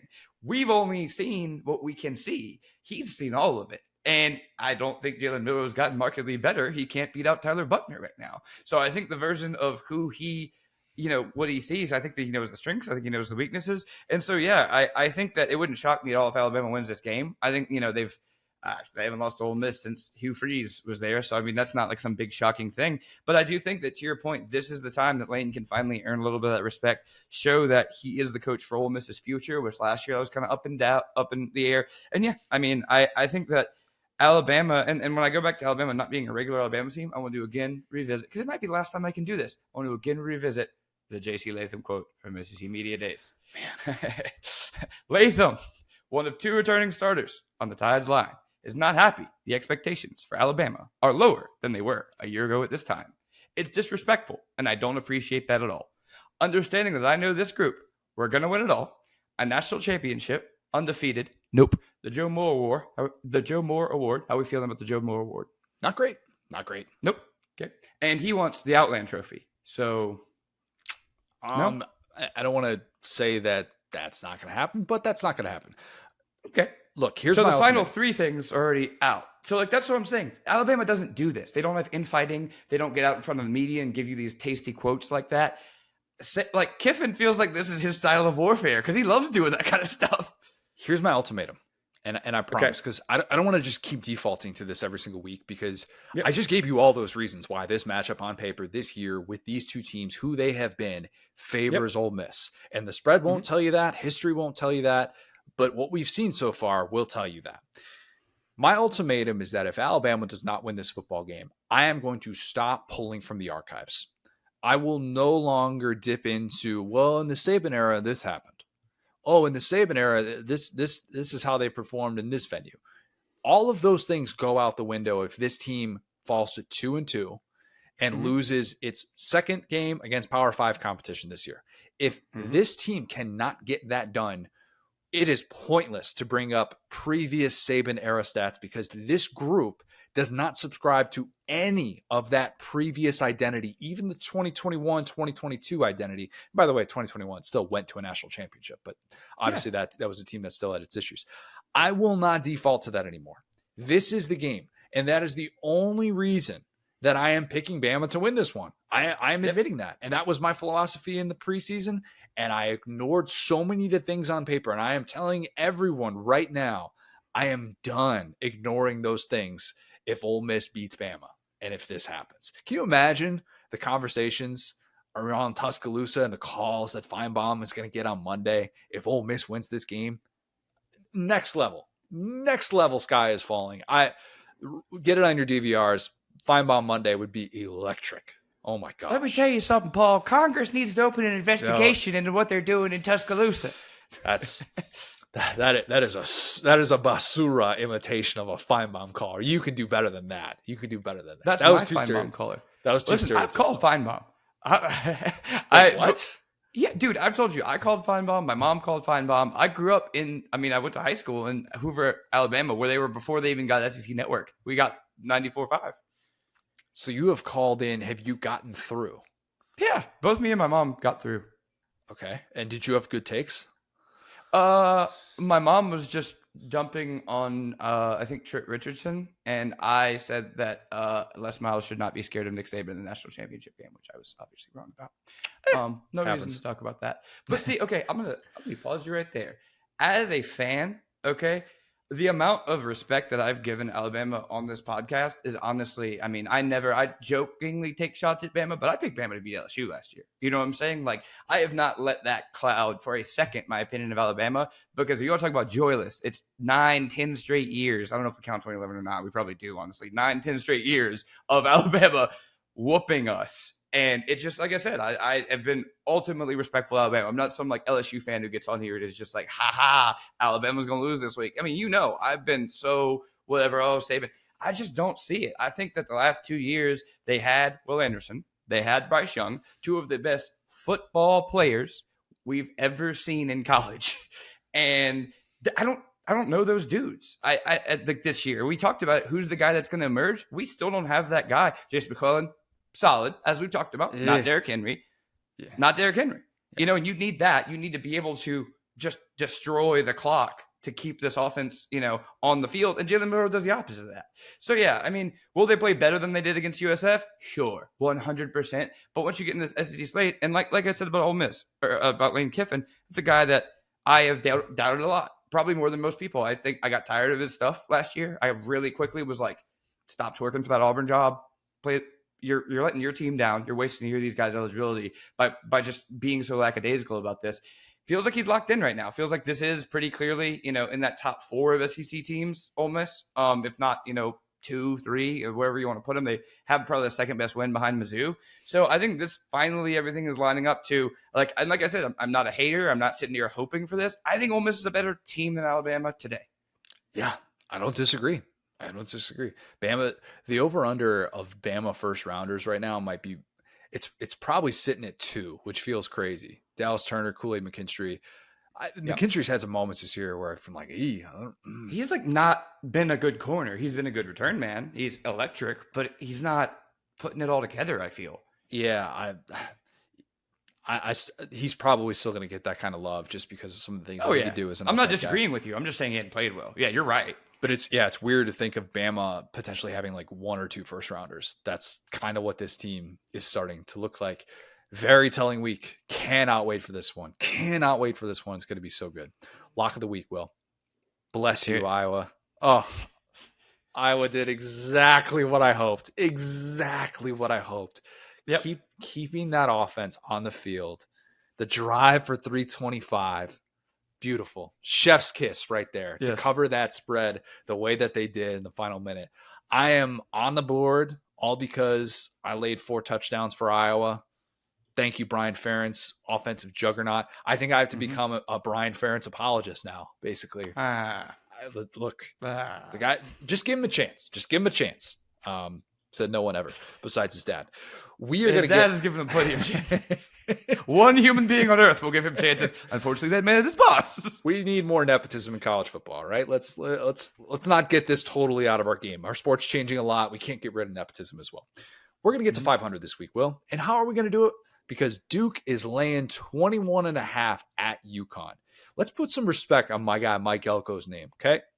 Dion is your leader in the clubhouse for National Coach of the Year right now. Okay, I think he is. I think Mike Elko is absolutely in that conversation. Duke is at number 18 in the AP poll. That is the program's highest AP ranking since 1994, year 1 of the Bill Clinton administration, Will. That's how far back we're going. Okay? Hey, he said 94. That was when I was born. Exactly. Oh, fitting theme of the day. As old as me today. Exactly. This Duke team, they're 3-0. All 3 of their wins have come by at least 3 touchdowns, including that one to Clemson that everybody watched and clowned Clemson for. They run the ball right down your throat. They play Mike Elko defense. They're number 5 in scoring defense. UConn is 0-3. They haven't scored more than 17 points yet. Dan Orlovsky ain't walking through that door. Duke minus 21.5. The Abercrombie, the Aeropostale, I apologize. The Aeropostale jerseys aren't coming out of that closet. Yeah, I think, listen, last week, me and Perry were watching the Lock of the Week like hawks, and you're right. They did exactly, I want to give you credit this time, not the other times, but this time, they did exactly what you thought. They caught fire late. They covered the spread. You could tell, again, we love to see a guy who's motivated to cover the spread, which is exactly what they are. But it was actually a smart play in retrospect. I see it. All right. Let's kick it to Marty Smith Fun conversation. One of those where I had chatted with him maybe like 3 or 4 times before, nothing ever that in depth. But by the end of this conversation, I felt like I had known him for years. So here's Marty. I'm now excited to be joined by a very special guest. It is Marty Smith. Marty, your new book, Sideline CEO, it goes on sale Tuesday, September 26th. People can get their hands on it. It's great. You talk to so many people for this book, which I want to get into, but I got to hand it to you. This was a COVID project that you started. And by my count, you are the only person who finished a COVID project. So kudos to you. That's a win in itself. Yeah, I think all of us put on the COVID-19 when we were sitting around the house for a couple months, not terribly motivated, but it really did kind of was spawned by COVID, because I sort of looked at it like, all right, I've had this idea since 2018. That's kind of when the title hit me, and it's a badass baller title. I mean, Sideline CEO is just it's a cool title. And I started to sort of conceptualize what it was, and then it went on the back burner because of all the responsibilities I have at ESPN. And then once the world shut down during COVID, Laney and I, my wife and I, were very intentional, Connor, during that time, because it was the first time in my adult life I'd ever been home for an extended period of time. You know, man, you're a sports journalist. We live on the grind. We are on the run all the time. And I had to be still for a minute. And so we were super intentional about our time with one another and our time as parents with our children during that COVID lull and the quarantine time. But I'm a pretty restless soul, brother. I got to the point a couple months in where I was like, what if sports don't come back? What if we're in a position where I have to figure out how I'm going to get food in these bellies? So let me control what I can control. And I really started to dive back in at that time. I decided, okay, I can control doing the work on this written piece. And if I'm at home a little restless, I bet a lot of these coaching relationships I've been blessed to build through ESPN are likewise at home and dying to talk ball. So I called Mac Brown, brother, and 53 minutes later, I'd gone to a master class, and I'm like, all right, well, maybe this thing has a little bit of potential. A couple days after that, I called Urban Meyer, and at that point, I kind of knew, all right, this has juice. And so I set forth the process of transcribing those interviews and figuring out how to put it all together. And I still didn't have the format. How do I do this? Is each coach a chapter? How do I do it? And another thing during COVID that I tried to be intentional about was staying the hell out of my phone. I wasn't successful as I would have liked to have been. Nobody was. But I wanted to challenge myself mentally and emotionally. And so I tried to read a book every 10 or so days. And one of the books I bought during COVID was called I Want My MTV. And it was an oral history of MTV. And brother, it was like 11:15 at night. I open up this book, I start reading, and it was formatted in such a way that, let's say it was MTV VJ, 3 sentences, artist, a paragraph, Viacom executive, a sentence. And I shot up out of bed and went, holy smokes, this is it. And my wife was like, where are you going? I'm like, I'm going to work. I figured it out. I got it. And so that's when I really started to put it together in this sort of oral history format, for lack of a better explanation, but unique project and one I'm so grateful I got to do. Yeah, the oral history style of it makes it such a readable book in a lot of ways, because I think that's the best format to maximize this. Because if you would just talk to 7 or 8 people, maybe you do a chapter on each, and then you have them tell a story about like a specific time in their life when they had to turn to these leadership principles. But instead, the way that you're able to kind of weave this in and out, it's really, really good. And it allows you to get everybody's perspective kind of in and playing off of each other, almost as if they're sitting at some sort of leadership conference or something, where you have Saban and Kirby, Dabo, Cal, Kim Mulkey, like all these people. It's A-listers galore. it really allows you to kind of get their unique perspectives, and you formatting that way allowed them to have their voices heard. Who gave you the answers that you didn't expect? Because it's a subject that so many people have so many different opinions on. I would say the vast majority of them at one point or another said something that sort of stopped time. But when you ask that, and if we're going for specificity on one or two individuals, when Doc Rivers took the moment to share with me what it was like to lead through the crisis when Donald Sterling, the former owner of the Los Angeles Clippers, said some terribly racist things, and Doc was the general manager and head coach of the Clippers in that exact moment.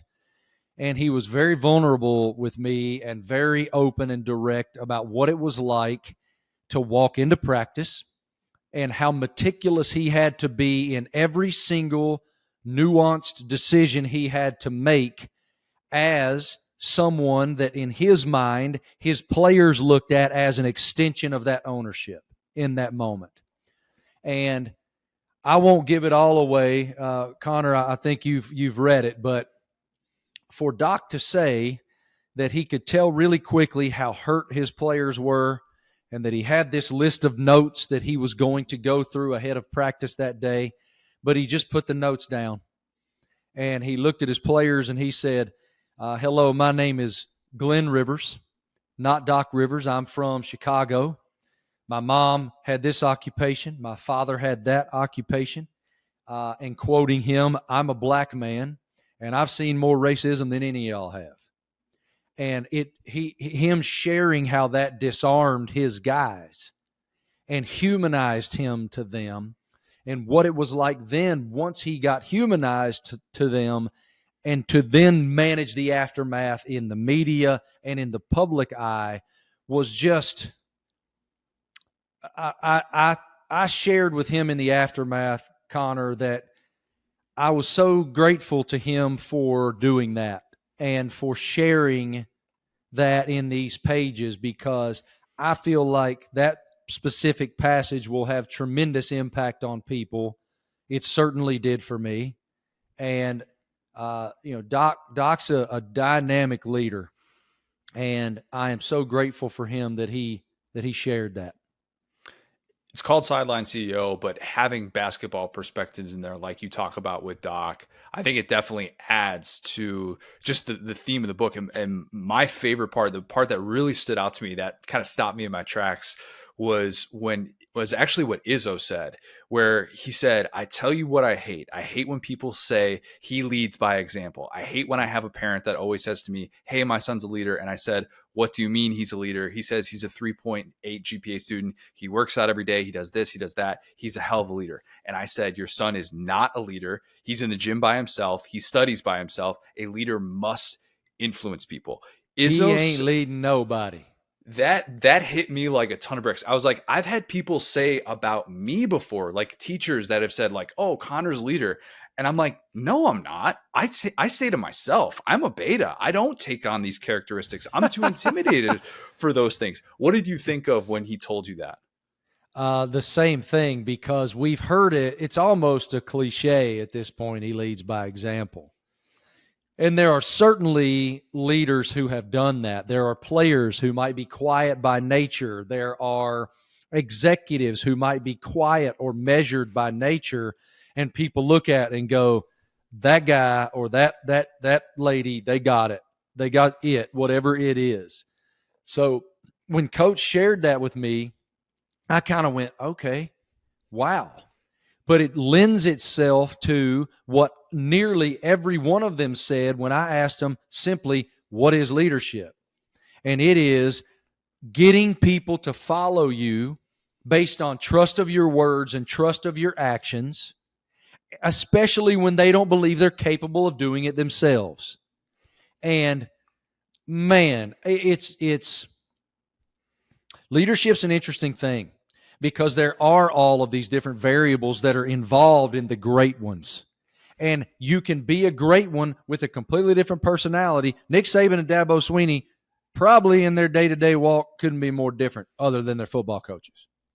But they both have had historic success in getting there. If you read what they are saying in the pages, so much of it is similar. For example, Coach Saban saying the goals pyramid in the Bama football facility doesn't say win an SEC championship. It doesn't say win a national championship. It says be a champion. All right? Do what you're supposed to do every single day to be a champion, and then maybe you'll have the opportunity to win a championship. Same thing with Dabo. Best is the standard is the way that he delivers that message. If you focus every day on finding your absolute best, maybe you'll have the opportunity to be the best. But if you're worried about being the best, you're not focused on what it takes to get there. It's really an inside-out approach. And for like leadership, a lot of our peers roll their eyes at that kind of stuff. I love that kind of stuff because I want to live my daily life that way. It's so hard to be where your feet are, dude. And I want to be. You and I live in a business where we compare ourselves to everybody all the time, where we get insecure about other people's opportunities, where it's all these different things. Comparison is a thief of joy. But if we live inside out where, okay, I am absolutely exhausting myself to find the best version, we don't have to compare. And it's just a unique thing, man. I love that stuff.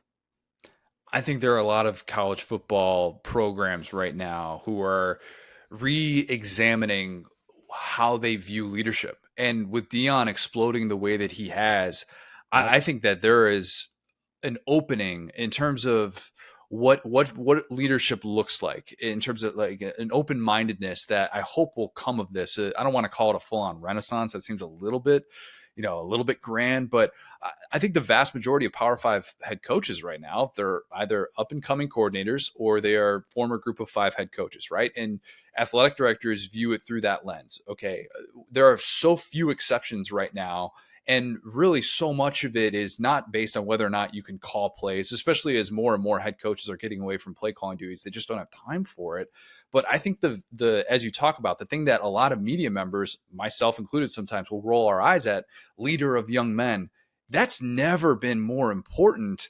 And I think that there are hopefully going to be a lot more views in terms of what that actually looks like. You are so right that it's never been more important, and you're so right about the evolution of what that is. The reason that Sideline CEO was the title is I'm sitting there like these individuals, if you are a head coach, forget Power 5. If you're a college football coach, certainly an NFL football coach, you are a CEO because you have to take such a macro view of your program or your franchise in order to do all of the things that are necessary as the tip of the spear to make sure that it's successful. I think about Zach Taylor, and the reason I think about Zach Taylor with the Cincinnati Bengals is because I was just talking to Zach Arnett, the head coach of Mississippi State, about Zach Taylor. And they did a seminar with Coach Taylor about what it's like to walk into a culture that has, for the vast majority of its history, been, I think it's fair to say, disappointing, and flip it into what is now considered one of the great cultures in the NFL. And how do you do that? And what does that take? And what does it entail? It entails a great CEO who is completely confident and self-confident in his or her own methodology and an approach to that leadership. You named Deion. Deion Sanders is one of one. There might be other people who could flip a program around, and they might have great philosophical approach. But Coach Sanders, look, the dynamic way that he cares first about the young people playing the game is striking, and it's amazing. And what does that do, Connor? We want two things as human beings so deeply. We yearn for hope and we yearn for belonging. And what is he producing at Colorado right now? Hope and belonging. Not just as a football family, as it were, but the whole damn country's watching. And you telling me, all right, I'm 5-star Johnny over here, and I was thinking I'm going to go play for Kirby or Saban or Dabo or Mike Norvell or whomever. I might be just taking a peek out west now because it sure does look fun and fulfilling. So, yeah, I mean, Deion, I admire that cat in a lot of ways. He's doing some great things. I think it's interesting too with people that haven't necessarily had to lead an entire offense or an entire defense. And Shane Beamer is one that comes to mind. I've talked to him about that very concept about he kind of has that chip on his shoulder because when he's asked about not being an OC or a DC, he's like, well, as a special teams coordinator, I've had to do this, this, and this. I know how to lead people. And I know that your relationship with him is special. You call him governor. How wild is that when you were a young kid going to Virginia Tech games, you'd be where you are. And he was the guy holding the cord for his dad. Yeah. I mean, it's difficult to sort of process because, and hold on, I'll get there in just a minute real quick. He not only has a chip on his shoulder about that coordinator thing, but he also has a chip on his shoulder about being absolute icon's son. And that everything was handed to him as a result of being an icon's son. Now, back to growing up. The vast majority of people where Shane and I grew up in the southwestern kind of part of Virginia, I grew up about 30 miles west of Virginia Tech. Of course, he grew up in Blacksburg. A lot of guys, especially where I grew up, you graduate, you figure out what you're going to do with your life professionally, you marry your high school sweetheart, and you stay. And that's an amazing thing. Like I'm a little envious of it in some ways because I see, like, my high school played its crosstown rival Friday night. 5,000 people showed up. We're a Friday Night Lights town, man. That's as cool as hell to me. And, you know, was I grateful that I got the opportunity to be in Starkville, Mississippi covering a football game? Yes. But I'm paying attention to the rivalry too. But my point is, bro, not a lot of people spread their wings and fly out of there. Okay? So for Shane, who is a brilliant mind, who has learned under some of the greatest to ever do it, including his dad, to get hired down in Columbia and be the head coach and be doing such a great job, I just sort of, it's interesting because we are buddies. I mean, we played high school sports against each other. We've known each other since the 8th grade. And so it is odd that has unfolded that way. And I'll tell you, he's been a champion for me, whether he was at Georgia or he was at Oklahoma before he got to head coaching to the head coaching level, always was such a champion for me being at ESPN and everything I've had the great opportunity to do there. And he's just a stud, man. He's a great dude. I love that you've never had to change who you are. You've never had to hide where you're from, which I know is something that you've probably talked about a lot. But I think there are a lot of people who don't fully grasp that there is a large part of the population where if you go to journalism school and you're going to be on air, the thinking is you want to sound a certain way. You want to sound like Absolutely. You're from Indianapolis or something. Like, get rid of your accent. We don't want to alienate anyone the second you open your mouth. Did you ever have someone at ESPN or any point in your career say, Marty, we need you to just try and do what you can to get rid of that Southern accent? Not once.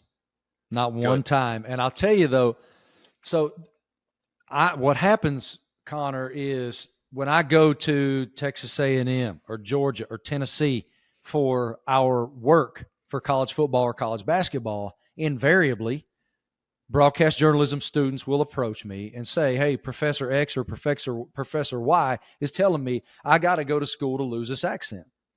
And I tell them, no, look at him. Why didn't he have to do that?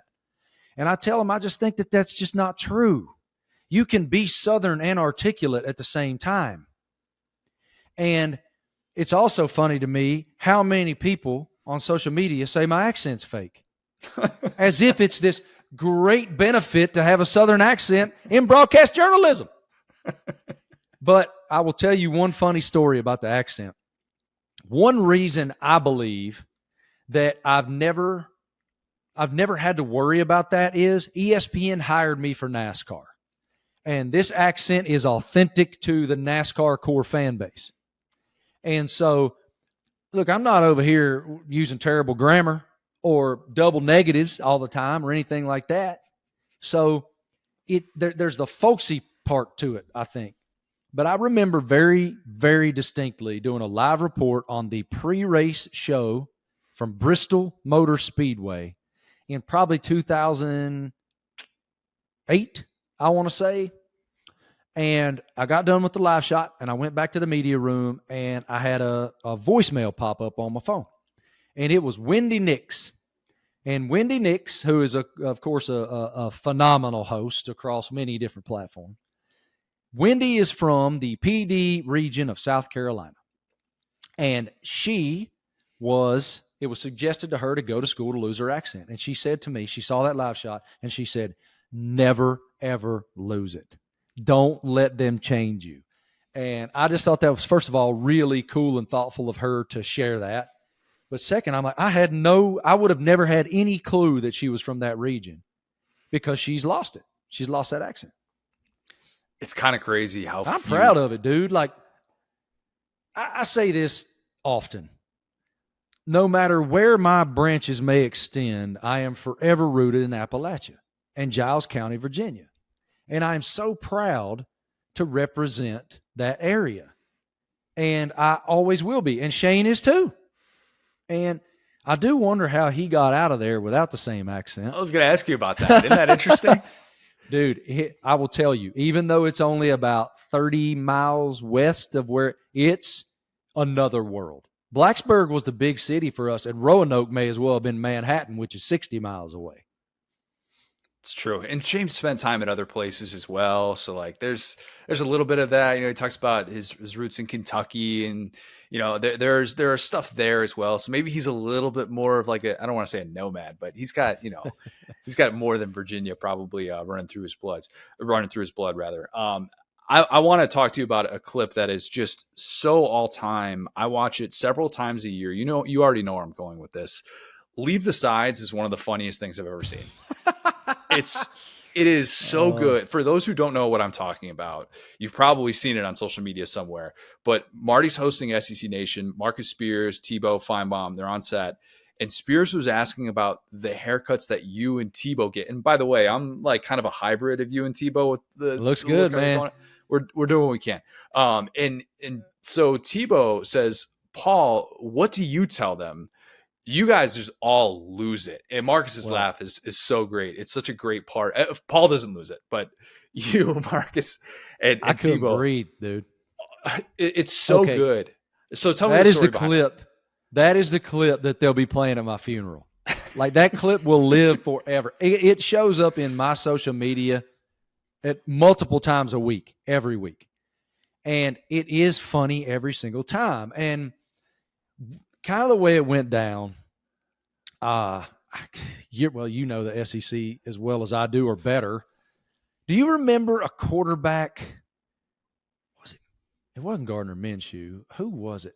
There was a quarterback who wore a Bieber T-shirt underneath his pads. I think he played for Mississippi State. Yeah, Nick Fitzgerald did that. Okay, there you go. So Fitzgerald wears the Bieber tee, okay? So we take a live, kind of the last 30 minutes or 40 minutes of SEC Nation each week. We just start hopping around the conference for the noon kickoff games, showing warm-ups, talking about that game as we show the live pictures of warm-ups. And we go to Starkville. We were in Auburn at the time, and we go to Starkville, and they show homeboy with his Bieber tee on. And that made me go, Tebow, you ever had a Bieber cut? I know you had to have had a Bieber cut. And he's like, well, you have one right now. So we start going back and forth and busting each other's chops. And it just gets fun. That's when Spears asked the question, what do y'all ask for? Like this direction or that direction? And then out of nowhere, I said something like a little off the sides or something. And when Spears said leave the sides,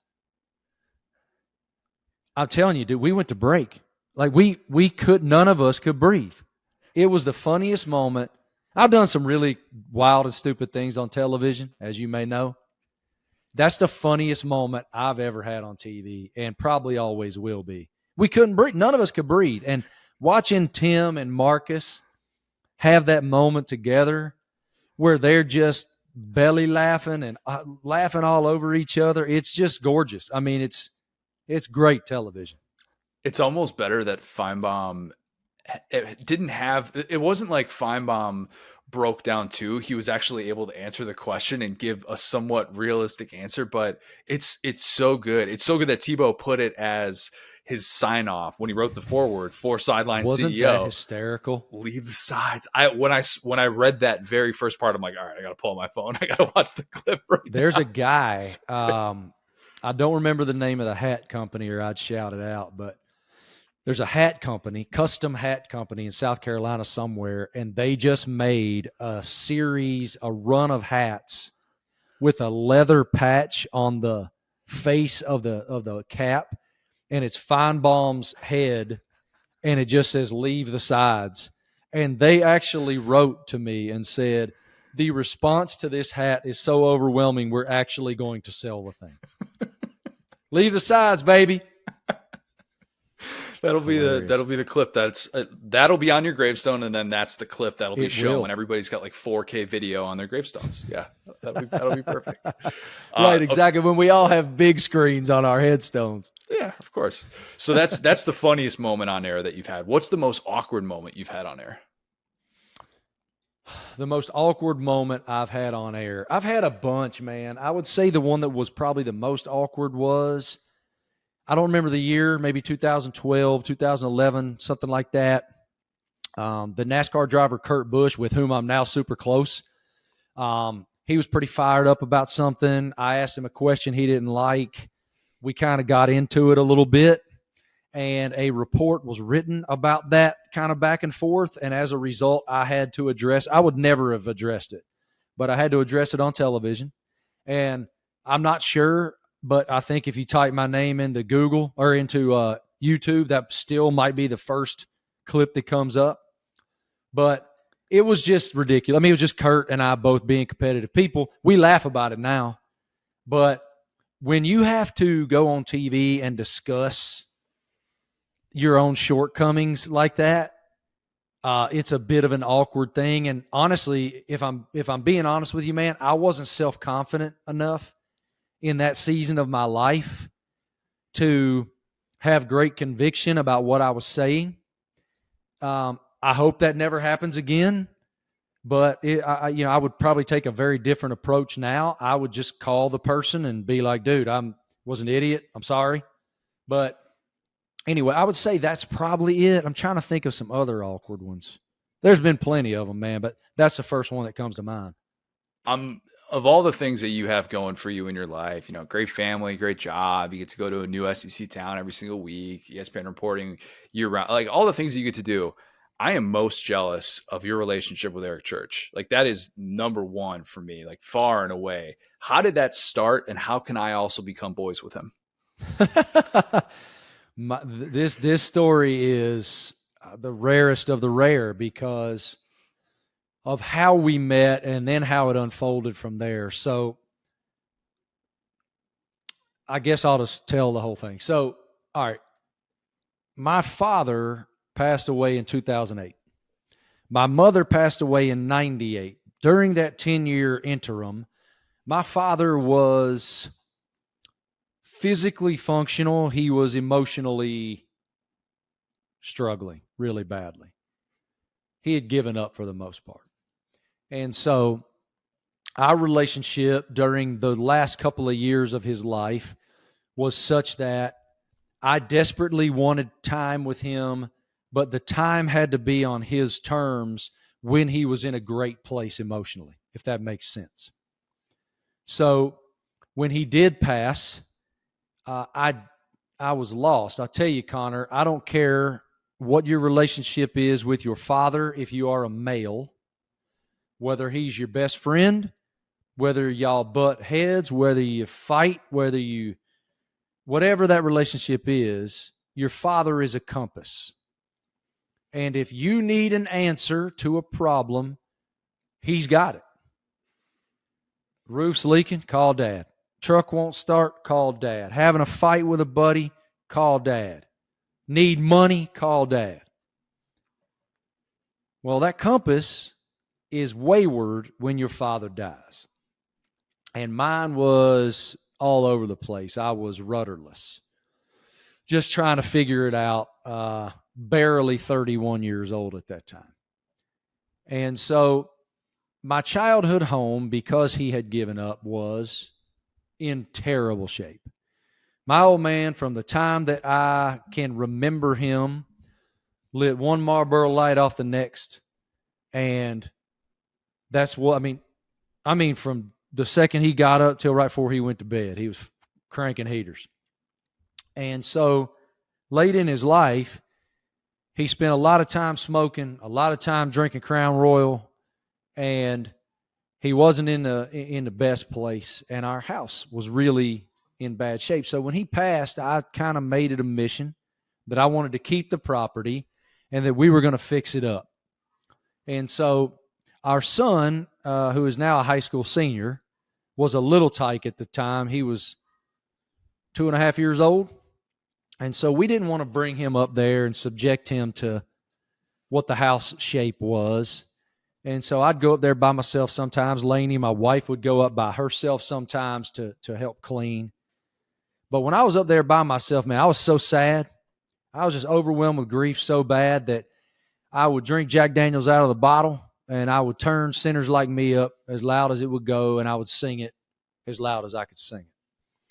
And it was a perfect vehicle to carry those emotions in that moment for me. Well, at the end of that year, I had a buddy who got us some tickets to see Eric play at a little old honky-tonk up here in Greensboro, North Carolina, called Arizona Pete's. And at that time, Eric was trying his ass off to make it, and every meet and greet was on his bus. And so I was in that meet and greet line. Every ticket was a meet and greet. So as I'm in that line, I'm like, do I tell this guy what his work means to me, or do I hedge for fear? He's going to think I'm a weirdo. So I'm like, I'm not going to do it. I'm not going to do it. Well, then the further up in the line I got, the more jack I had. I was like, screw it. I'm not going to see this guy again. Screw it. I'm going to tell him.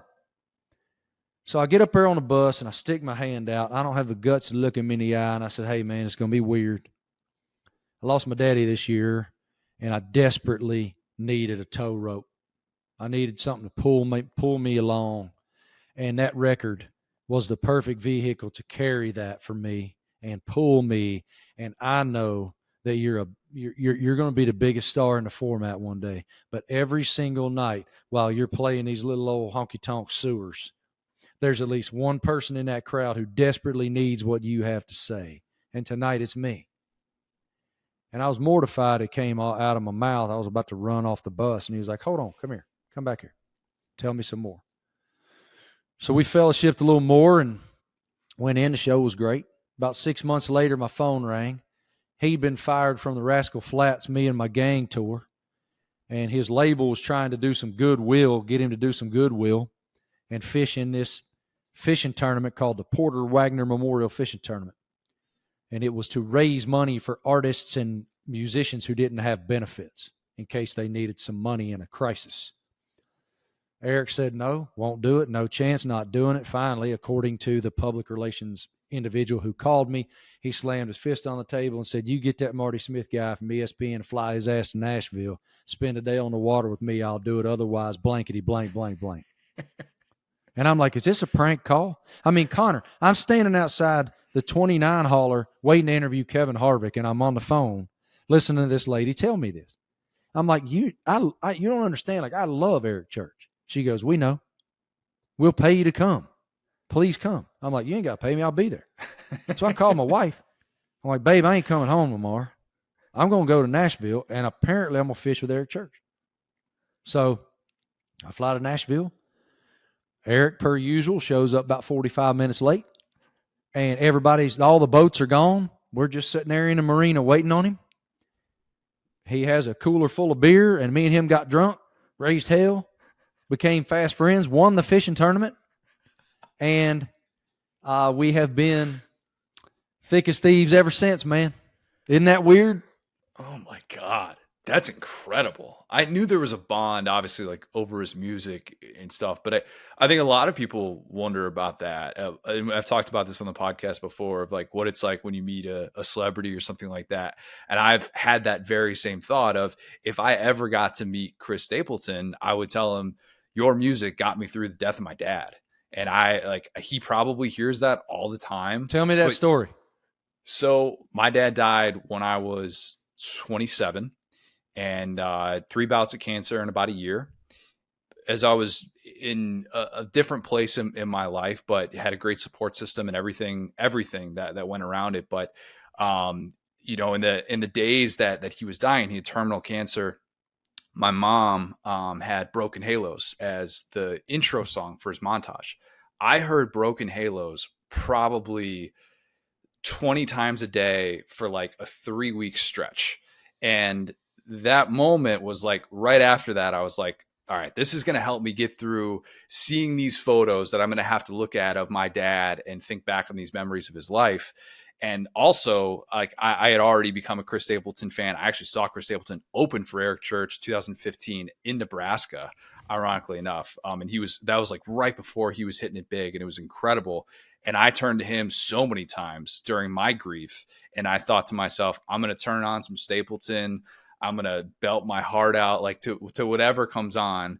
And I'm just going to roll with it. And it got me through those moments. And I've seen him in 3 different states. I would, pay whatever it is to be able to see him. I think he's awesome. I think he's as good as there is. And if I ever was in one of those meet and greet type situations with Chris Stapleton, I would tell you, just thank you. What you have done in music is something that has brought such joy, such peace to my family, and has gotten me through so many tough times in my life. And it's meant everything. It's like right when you said that, I'm like, oh my God, I've experienced like the exact same sort of thing. Have not become best friends with Chris Stapleton yet in the way that you have developed this relationship. Stay diligent, Connor. You never know what might happen, bro. I'll tell you though, man, that's the power of the song. I say all the time, brother, that there are certain professions that save lives every day. There are doctors, there are EMTs, there are ER nurses, there are these individuals who have devoted their lives to saving the lives of others. And I always put songwriters in that list because the ability that those people have to tell a story in 3 minutes that can offer hope to somebody who needs hope so desperately and feels they have nowhere else to turn is a talent that is beyond measure. And I admire songwriters just about more than anybody else because my goodness, I would love to have that skill and that ability. And Eric just happens to be the best one on the planet. Amen. Yes, I'm biased, but no Stapleton argument there. Ain't bad either, Jack. He's not. All right, I want to get you out of here with some rapid fire. Just 5 questions. First thing that comes to mind. Does that work for you? Absolutely. All right, I asked Laura Rutledge this last week. What is the thing in your career that you haven't done yet that you'd like to do? Monaco Grand Prix Formula One race. Ooh, that's good. That's right. That's very much within the ESPN wheelhouse too, I would think. I think it might be able to happen. My blessings are very rich, brother. I get the blessing of covering the Masters every year, not only for ESPN, but for the club itself. And that to me is the holy grail. I mean, I don't know if you're a golf guy, but oh my word, it's Disney World, and it's a spiritual experience, man. You are walking with the ghosts at Augusta, and I'm so grateful for that. But I want to go to Monaco. That's a good one. Who is the person for your book that was maybe toughest to track down, or you weren't able to make it work to be able to get them for it? Well, you know who I went after very diligently. This person really wanted to do it, but our schedules never synced, and so that person unfortunately did not make the pages. Deion Sanders. Oh. And I asked Deion Sanders, listen, man, when I really got to know him, he was at Jackson State. And he and I, going back to fishing, He and I were in the same fishing tournament together with Academy Sports and Outdoors. And I had the opportunity to sit with him and have a conversation just like you and I are having about life, love, loss, victories, losses, triumphs. And I learned so much from him about self-confidence and the fact that self-confidence and humility walk hand in hand. You can look at Dion, and if you are not self-confident, you might go, oh, he's cocky or all these things. I don't personally view it that way at all. I don't view it that way even a little bit, because everything has someone else's best interests in mind. And so I wanted him in that book so bad, dude. Like I may not sleep tonight now that I've actually put that out into the world. He's going to write his own book on leadership. That's really Saban. Why I turned you down. Yeah. So is Dawn Staley, who I also asked, but she declined me because I believe she's probably going to do her own world-class leadership book. So, yeah, I went after them all, boss. Okay, true or false? Sideline CEO was actually named after my daughter, Claire Elizabeth O'Gara, initial CEO, who will one day probably be a starting long snapper in the SEC. I've already put a word in with Beamer. How did you know? You have tremendous clairvoyance. Claire, I hope you enjoy the book named after you, my friend. Okay, outside of Neon Moon, give me your GOAT country song. Yeah, Neon Moon is way up there. I would have to say it's probably The Highwayman. I mean, that one is so good when you put those four individuals together in a song like that. Each of them get a verse. Each one of those verses demands of you that you think, because if you listen to what they're saying in that song, like think about Cash's. Think about what Johnny Cash says at the end of that song. Or I may be a single drop of rain, but I will remain. I'll be back again and again and again and again. It's just remarkable. A lot of people will tell you He Stopped Loving Her Today is the greatest country music song of all time.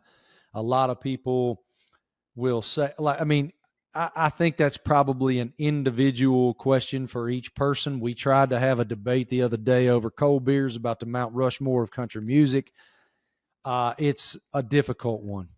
But I'm going to go with The Highwayman because all four of those dudes are icons. Waylon, Willie, Cash, and Chris are icons. It's almost like you got to break it up into eras like you would do for the GOAT NBA player. You know, it's like it's so tough to compare when the game was so different 50 years ago. It's MJ, by the way. It is MJ. And look, you see all the Chicago stuff around me. Suburbs of Chicago, born in 1990. Okay. Like, yeah, you're getting no argument from me on that one at all. All right, last one for you. If ESPN told you that they wanted to pay you $10 million a year, but they would only honor your contract if you spoke without your Southern accent, would you do it? Yeah, I'd figure it out. 10 mil's a lot of paper, dude. I'd be using some of that 10 mil to go to one of them classes to get rid of it. Be yourself no matter what, unless somebody's signing a check for $10 million. That's right, man. Yeah, it would be hard. I mean, it would be super duper weird. I tried to do 2 weekends ago, McGee and I had these young ladies on our show who are from Australia, and they play community college basketball. And they went to an Alabama game. You might have seen them. You might have TikTok. I don't have all that crap. I'm old. But it became a thing. And so after our show, McGee and I were riding to the airport in Birmingham. And I start doing, I tried to do my Australian accent. He was like, don't ever, ever, ever do that again. Don't do that. So it might take a lot of school.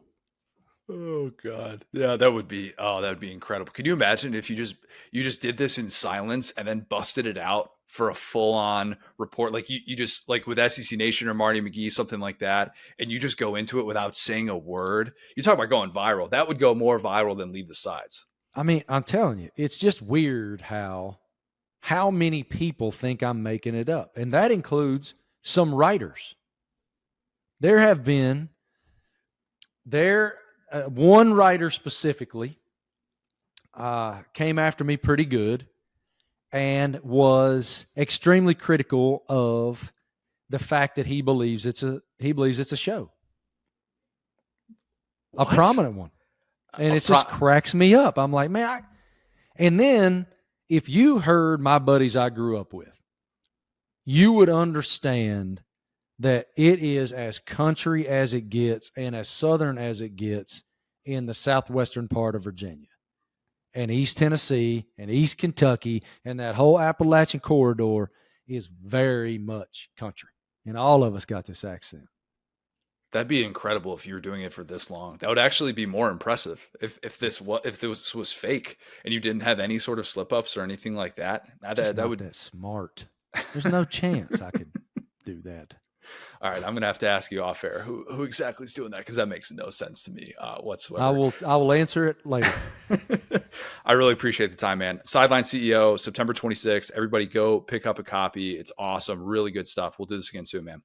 I'm so grateful that you took the time, brother. Thank you, and thank you for reading it. And I love what you guys do on all of your platforms. It is as damn SEC as it gets, and all of us who are fans of college football love it. Y'all do a great job, dude. Appreciate that, man. Will, you brought up this idea, a fun hypothetical question that technically doesn't have a right answer, but it's interesting. Ahead of the Colorado-Oregon game, how many games would Colorado win if it were in the SEC this year? Fascinating question. When you threw that out there, what was the number that you thought of initially? So East and West matters, I feel. Although not as much as some years. I think that, I could see them sniffing around maybe that like 7-win type vibe in the East. I think they're fighting for it in the West. I think you're about, probably about 5 in the West. But again, you got some pretty bad West teams like Mississippi State. I feel like they could, the way, like the speed at which they play, they would get them out the building. And then, so you assume, Vandy, Mississippi State on either side, and you just kind of work backwards from where everyone's played. And it's like they can at least give a game to most of these teams until you start getting into them versus Ole Miss would be very good. I don't think they would win. I really don't, but it would be fun, And I don't know. Actually, we'll come back to it. What do you think? I'm right there with you. I think they're like a 7-5. Like they would have a 7-5 overall record, probably 3-5 in SEC play this year. I think the comp, because I always love a comp. I do. Nick Saban hates comps. I love comps. I was thinking post Hugh Freeze Ole Miss, where you're like, whoa, they've got DK Metcalf and AJ Brown, and they've got a few of these guys that are going to be in the NFL, highly regarded. But then you kind of see the struggles in the line of scrimmage. You see the issues that they have on defense. I think depth would probably catch up to them at some point. And you'd kind of be like, all right, well, this is a fun team. It's a team that can like make some ridiculous plays, and they're going to have some guys that absolutely look the part against the elite competition. But I think it's more like a 7-5 team if they had a full SEC schedule. Maybe that puts me into the non-believer group. And then depending, if it's this year in the West, they're probably more. I'd probably say they're closer to 6-6. Thing is, like the over/under for wins for them right now for their season total is still 6.5. So obviously Vegas is still like, we'll see what it looks like in Pac-12 play. And the Pac-12's top to bottom, maybe a little bit deeper than the SEC. When you talk about like a lot of those middle teams are playing pretty well in the Pac-12. Yeah, they've gotten off to the best start. There's no question about it. And I think there's the wait and see with Colorado, and what we will see this weekend with Bo Nix is, okay, what does it look like with this Colorado defense against the really good quarterbacks that the Pac-12 currently has? And especially knowing that Travis Hunter is going to be out for a few weeks after that just nasty hit that he took on the sideline. Definitely a cheap shot. Saw the fallout from that. Not ideal. Yeah. So that's part of it, though. Like we're talking about depth and under trying to make sure that we're keeping all things equal as much as possible. So like, yeah, they would be going into the toughest part of the year without their best overall player. Like that's part of it. That is reality when you play in a power conference. And I realize that happening against Colorado State. But this is an interesting question to take to the masses, to the Saturday Down South podcast Facebook group, which everybody should join. Got some interesting answers here from the people. Let's start with this one. Wait, before you start, what I wanted to say is I didn't know this. This maybe been said on the broadcast. I've been out and about this year a little bit more. But you know who Colorado's OC is? Yeah, Sean Lewis. We talked about that from Kent State. That is like that kind of, maybe I did know and whatever, forgot about it. But the fact that dude just he was the one, because remember going way back to the Haynes King days, you were like, oh, Kent State had the number 1 or 2 offense in the country. That was his offense. And he just stepped down as a head coach to take the Colorado offensive coordinator job. And yeah, I mean, that's why that guy, because I kind of looked it up after we talked about the concepts they were running, doing some stuff out of the pistols. I was like, this is really advanced stuff. And he was a super young head coach. And he was like, wait, if I show people what I can do, I might get a better head coaching job, better than just losing games in these bye games at Kent State. And so far, that's been great. And as an offensive coordinator, that guy is probably 2 or 3 in the SEC, and it's him and right now, I guess him and Denbrock and Robert Patrick fighting. But he's done really well for himself. He has. Some of the things that they've dialed up has been really, really impressive, and he's definitely one of those guys that will be probably in the Broyles Award conversation, depending on how this plays out, and could have big jobs coming his way. That's a good point.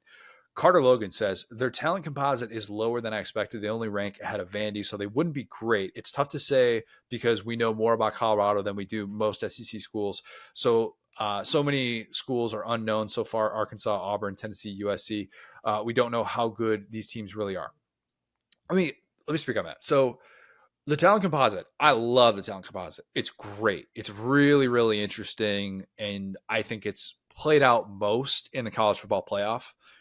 And I think that there are teams who can win a national championship and there are teams who can't, based on the talent composite, because especially in this era of college football, it's no longer just be 11-1 or 12-0 and make it to the national championship. You're talking about winning a conference championship game in a power conference, winning a semifinal game against a top 4 team, and then getting to a national championship game.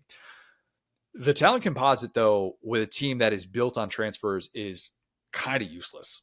It's kind of useless because you're looking at where those guys were at based on what they were coming in. Then they have I realize they have transfer star rankings that they'll default to as well. And they also default to where they were as recruits. Right. Yep. So it's tougher to gauge. And it's not to say that it's useless, but there are a lot of ways in which you can poke holes in that.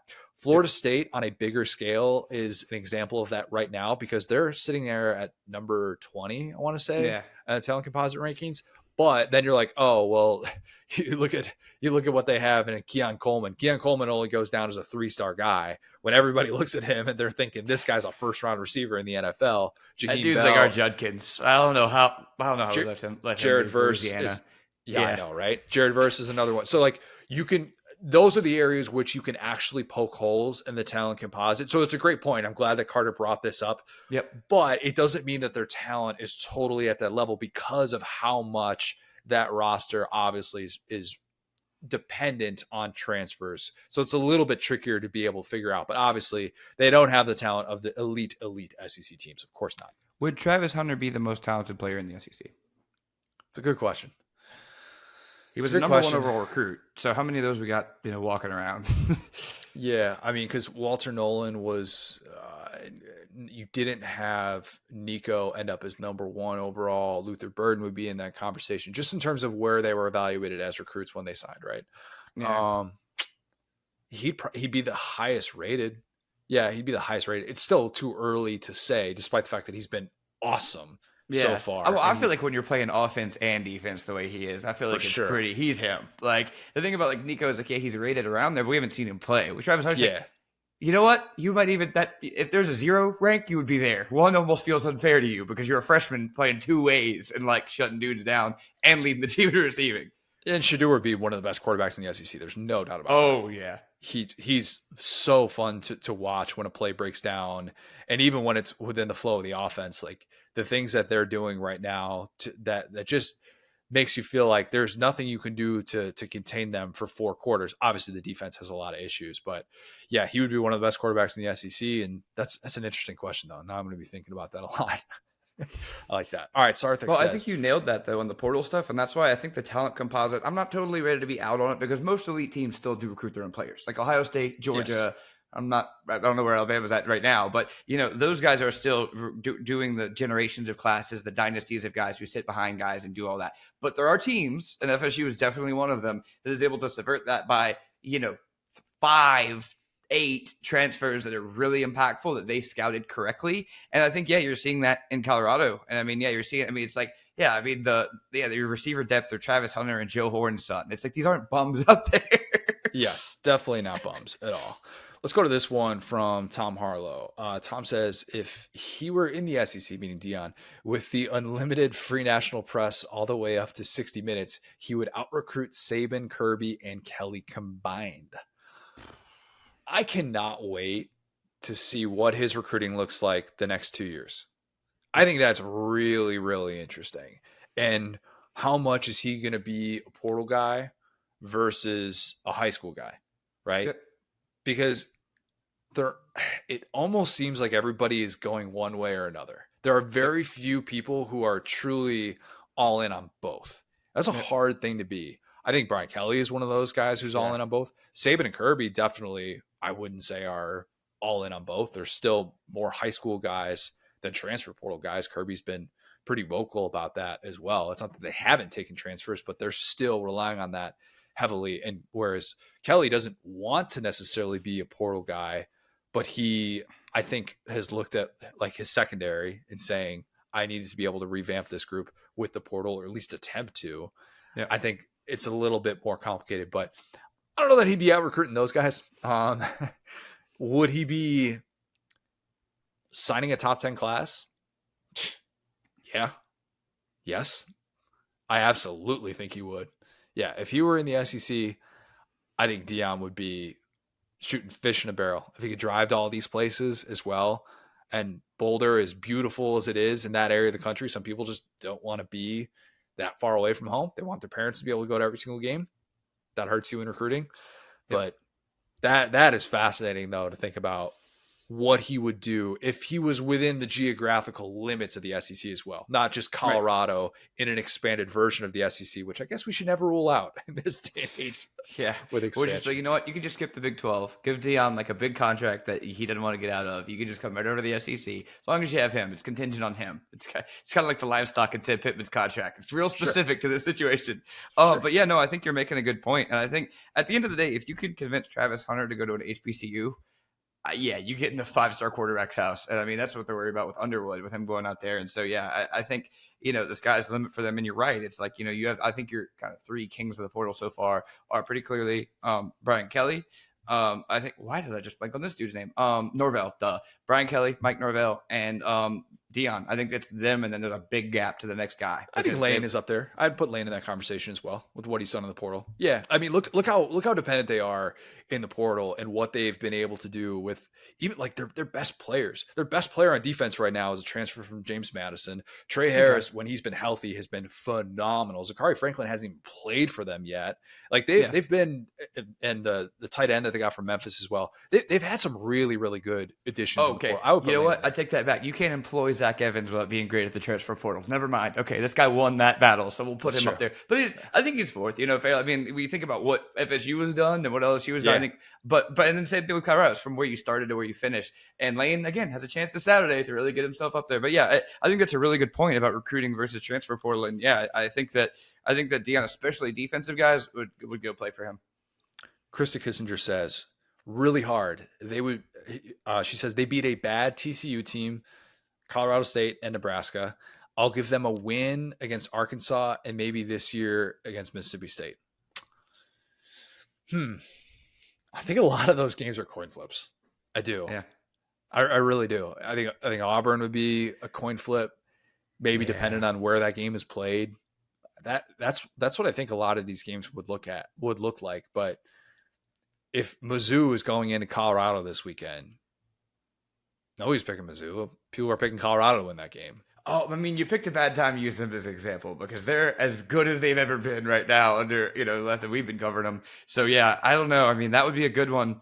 Oh, there's so many fun matchups that could happen. I wish we could just make them free agents and be like, can y'all just set your own schedule and just play all these random teams? It would be great.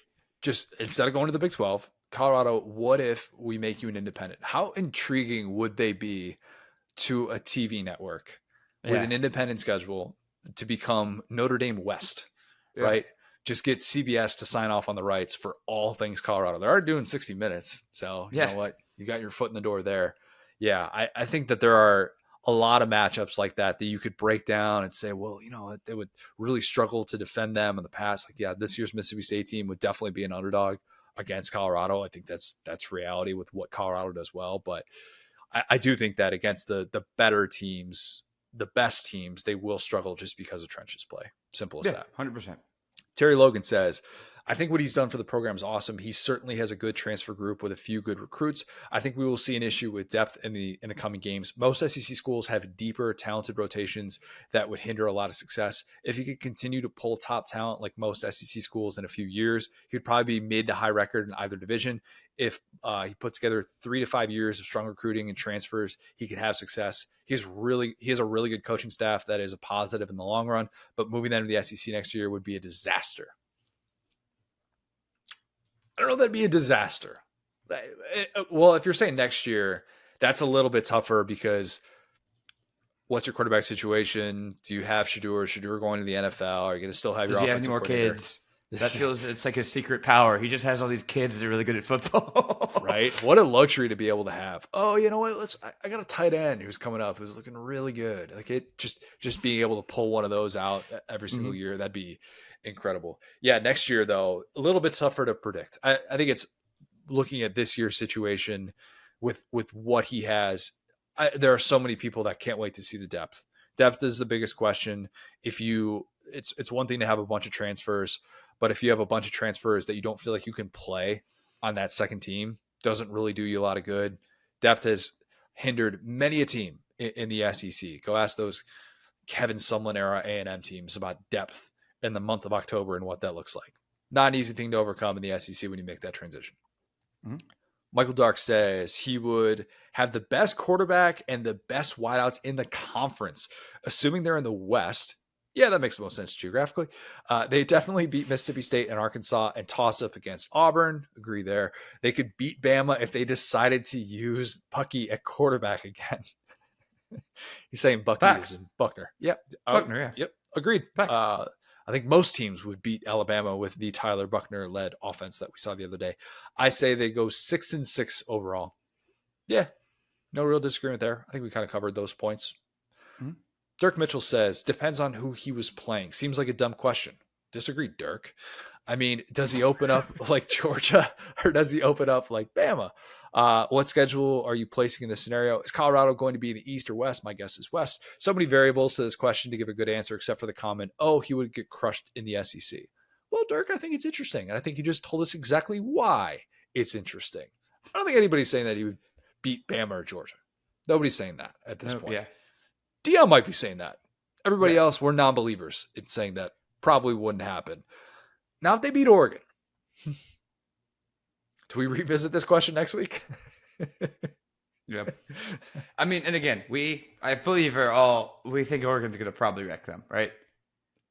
I think they should have a considerable advantage.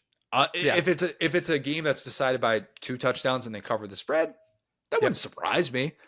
I think Oregon should win this game even after the Dan Lanning offseason dig at Colorado and how that's kind of resurfaced. But what stinks is like they don't have Travis Hunter. So it's like that's my thing. It's like with Travis Hunter, like maybe like not be able to like keep it a close game, keep it back and forth. But it's like you lost probably your best offensive and defensive players. Yeah, you lost your best offensive and defensive player, and then maybe by the time that you get him back, you're going to be dealing with second stringers on the offensive line or something like that. So yeah, it's going to be a little bit tough to gauge, but yeah.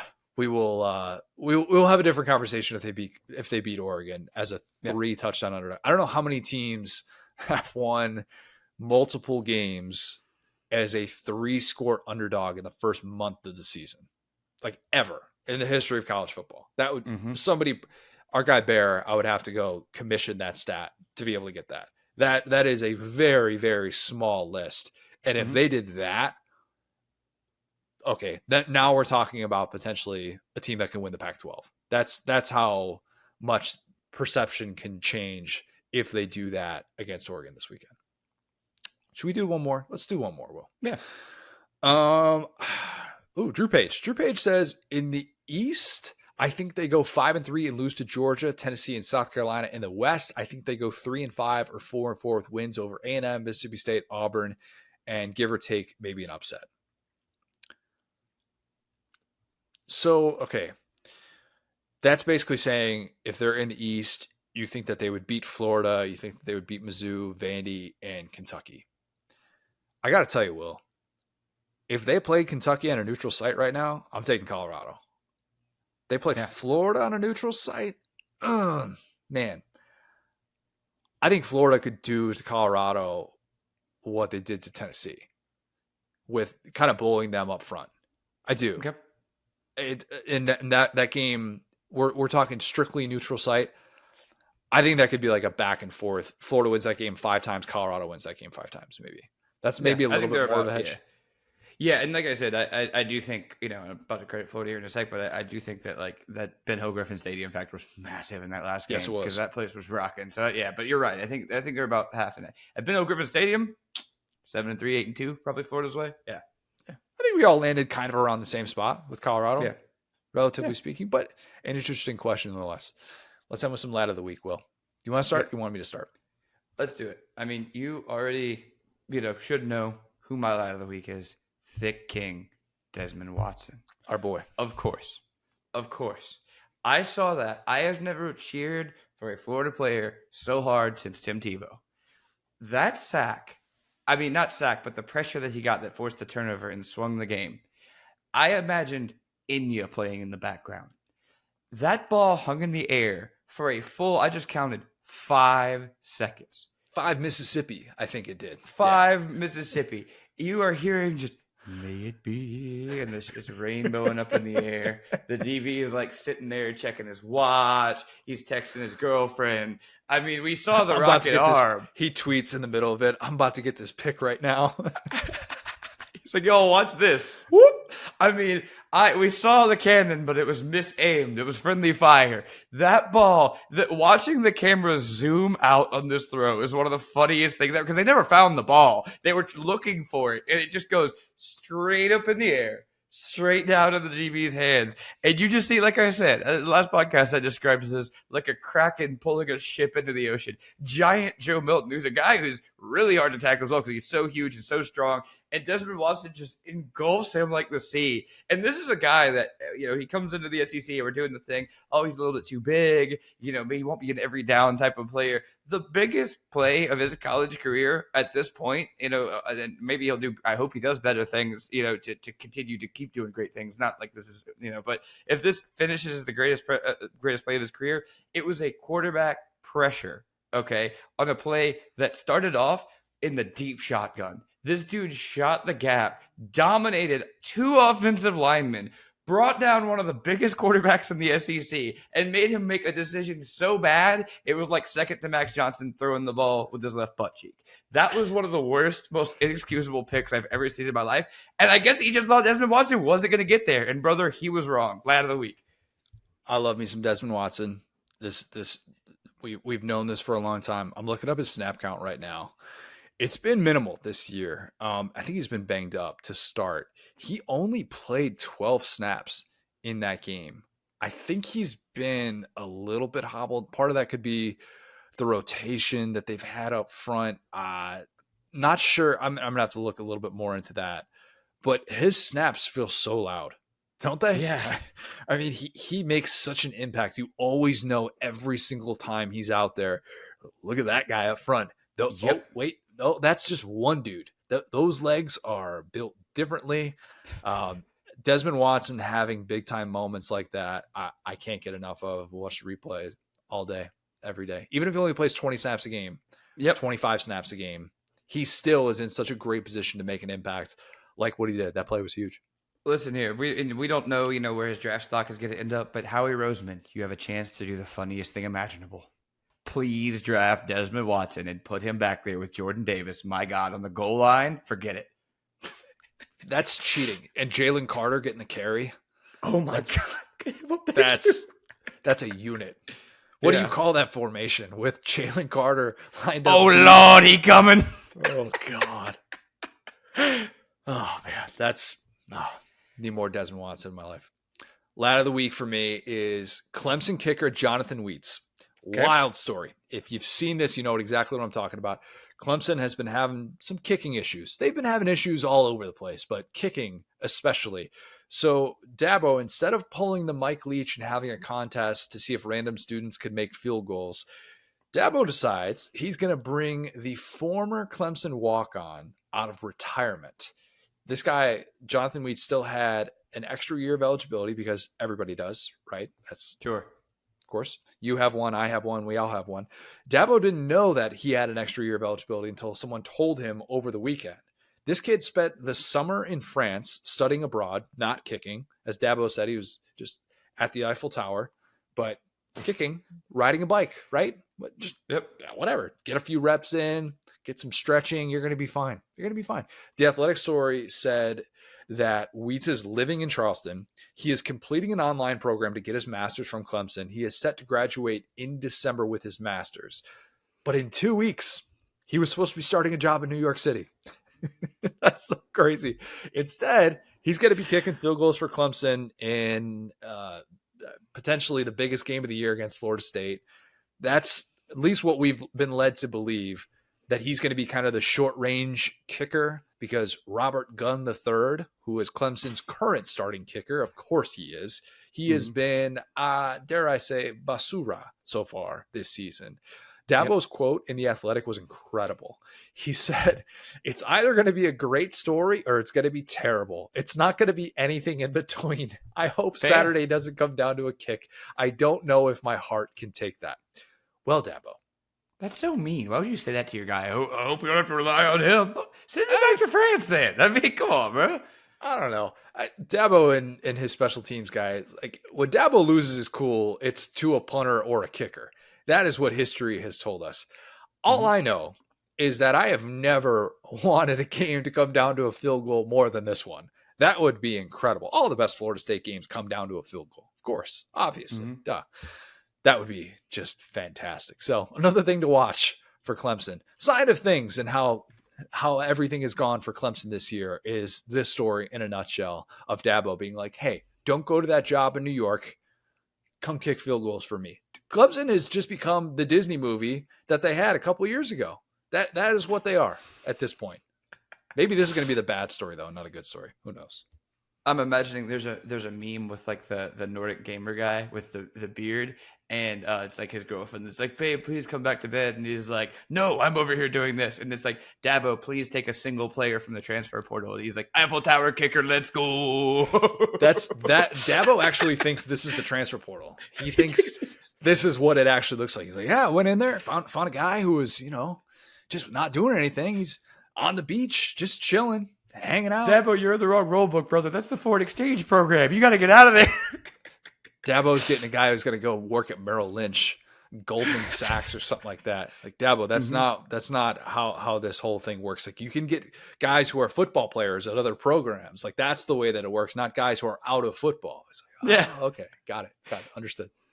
All right, week 4 slate. It's going to be awesome. Hope everybody gets a full Saturday to be able to watch it. If you haven't, leave us a 5-star review. Subscribe to our YouTube channel, Saturday Down South on YouTube, where you can watch every episode of the Saturday Down South podcast, which is presented by Texas Pete. Follow us on the app formerly known as Twitter, at the SDS Pod, at Set Down South, at CJ O'Gara, at Go So Hard. Thanks, guys. Talk soon.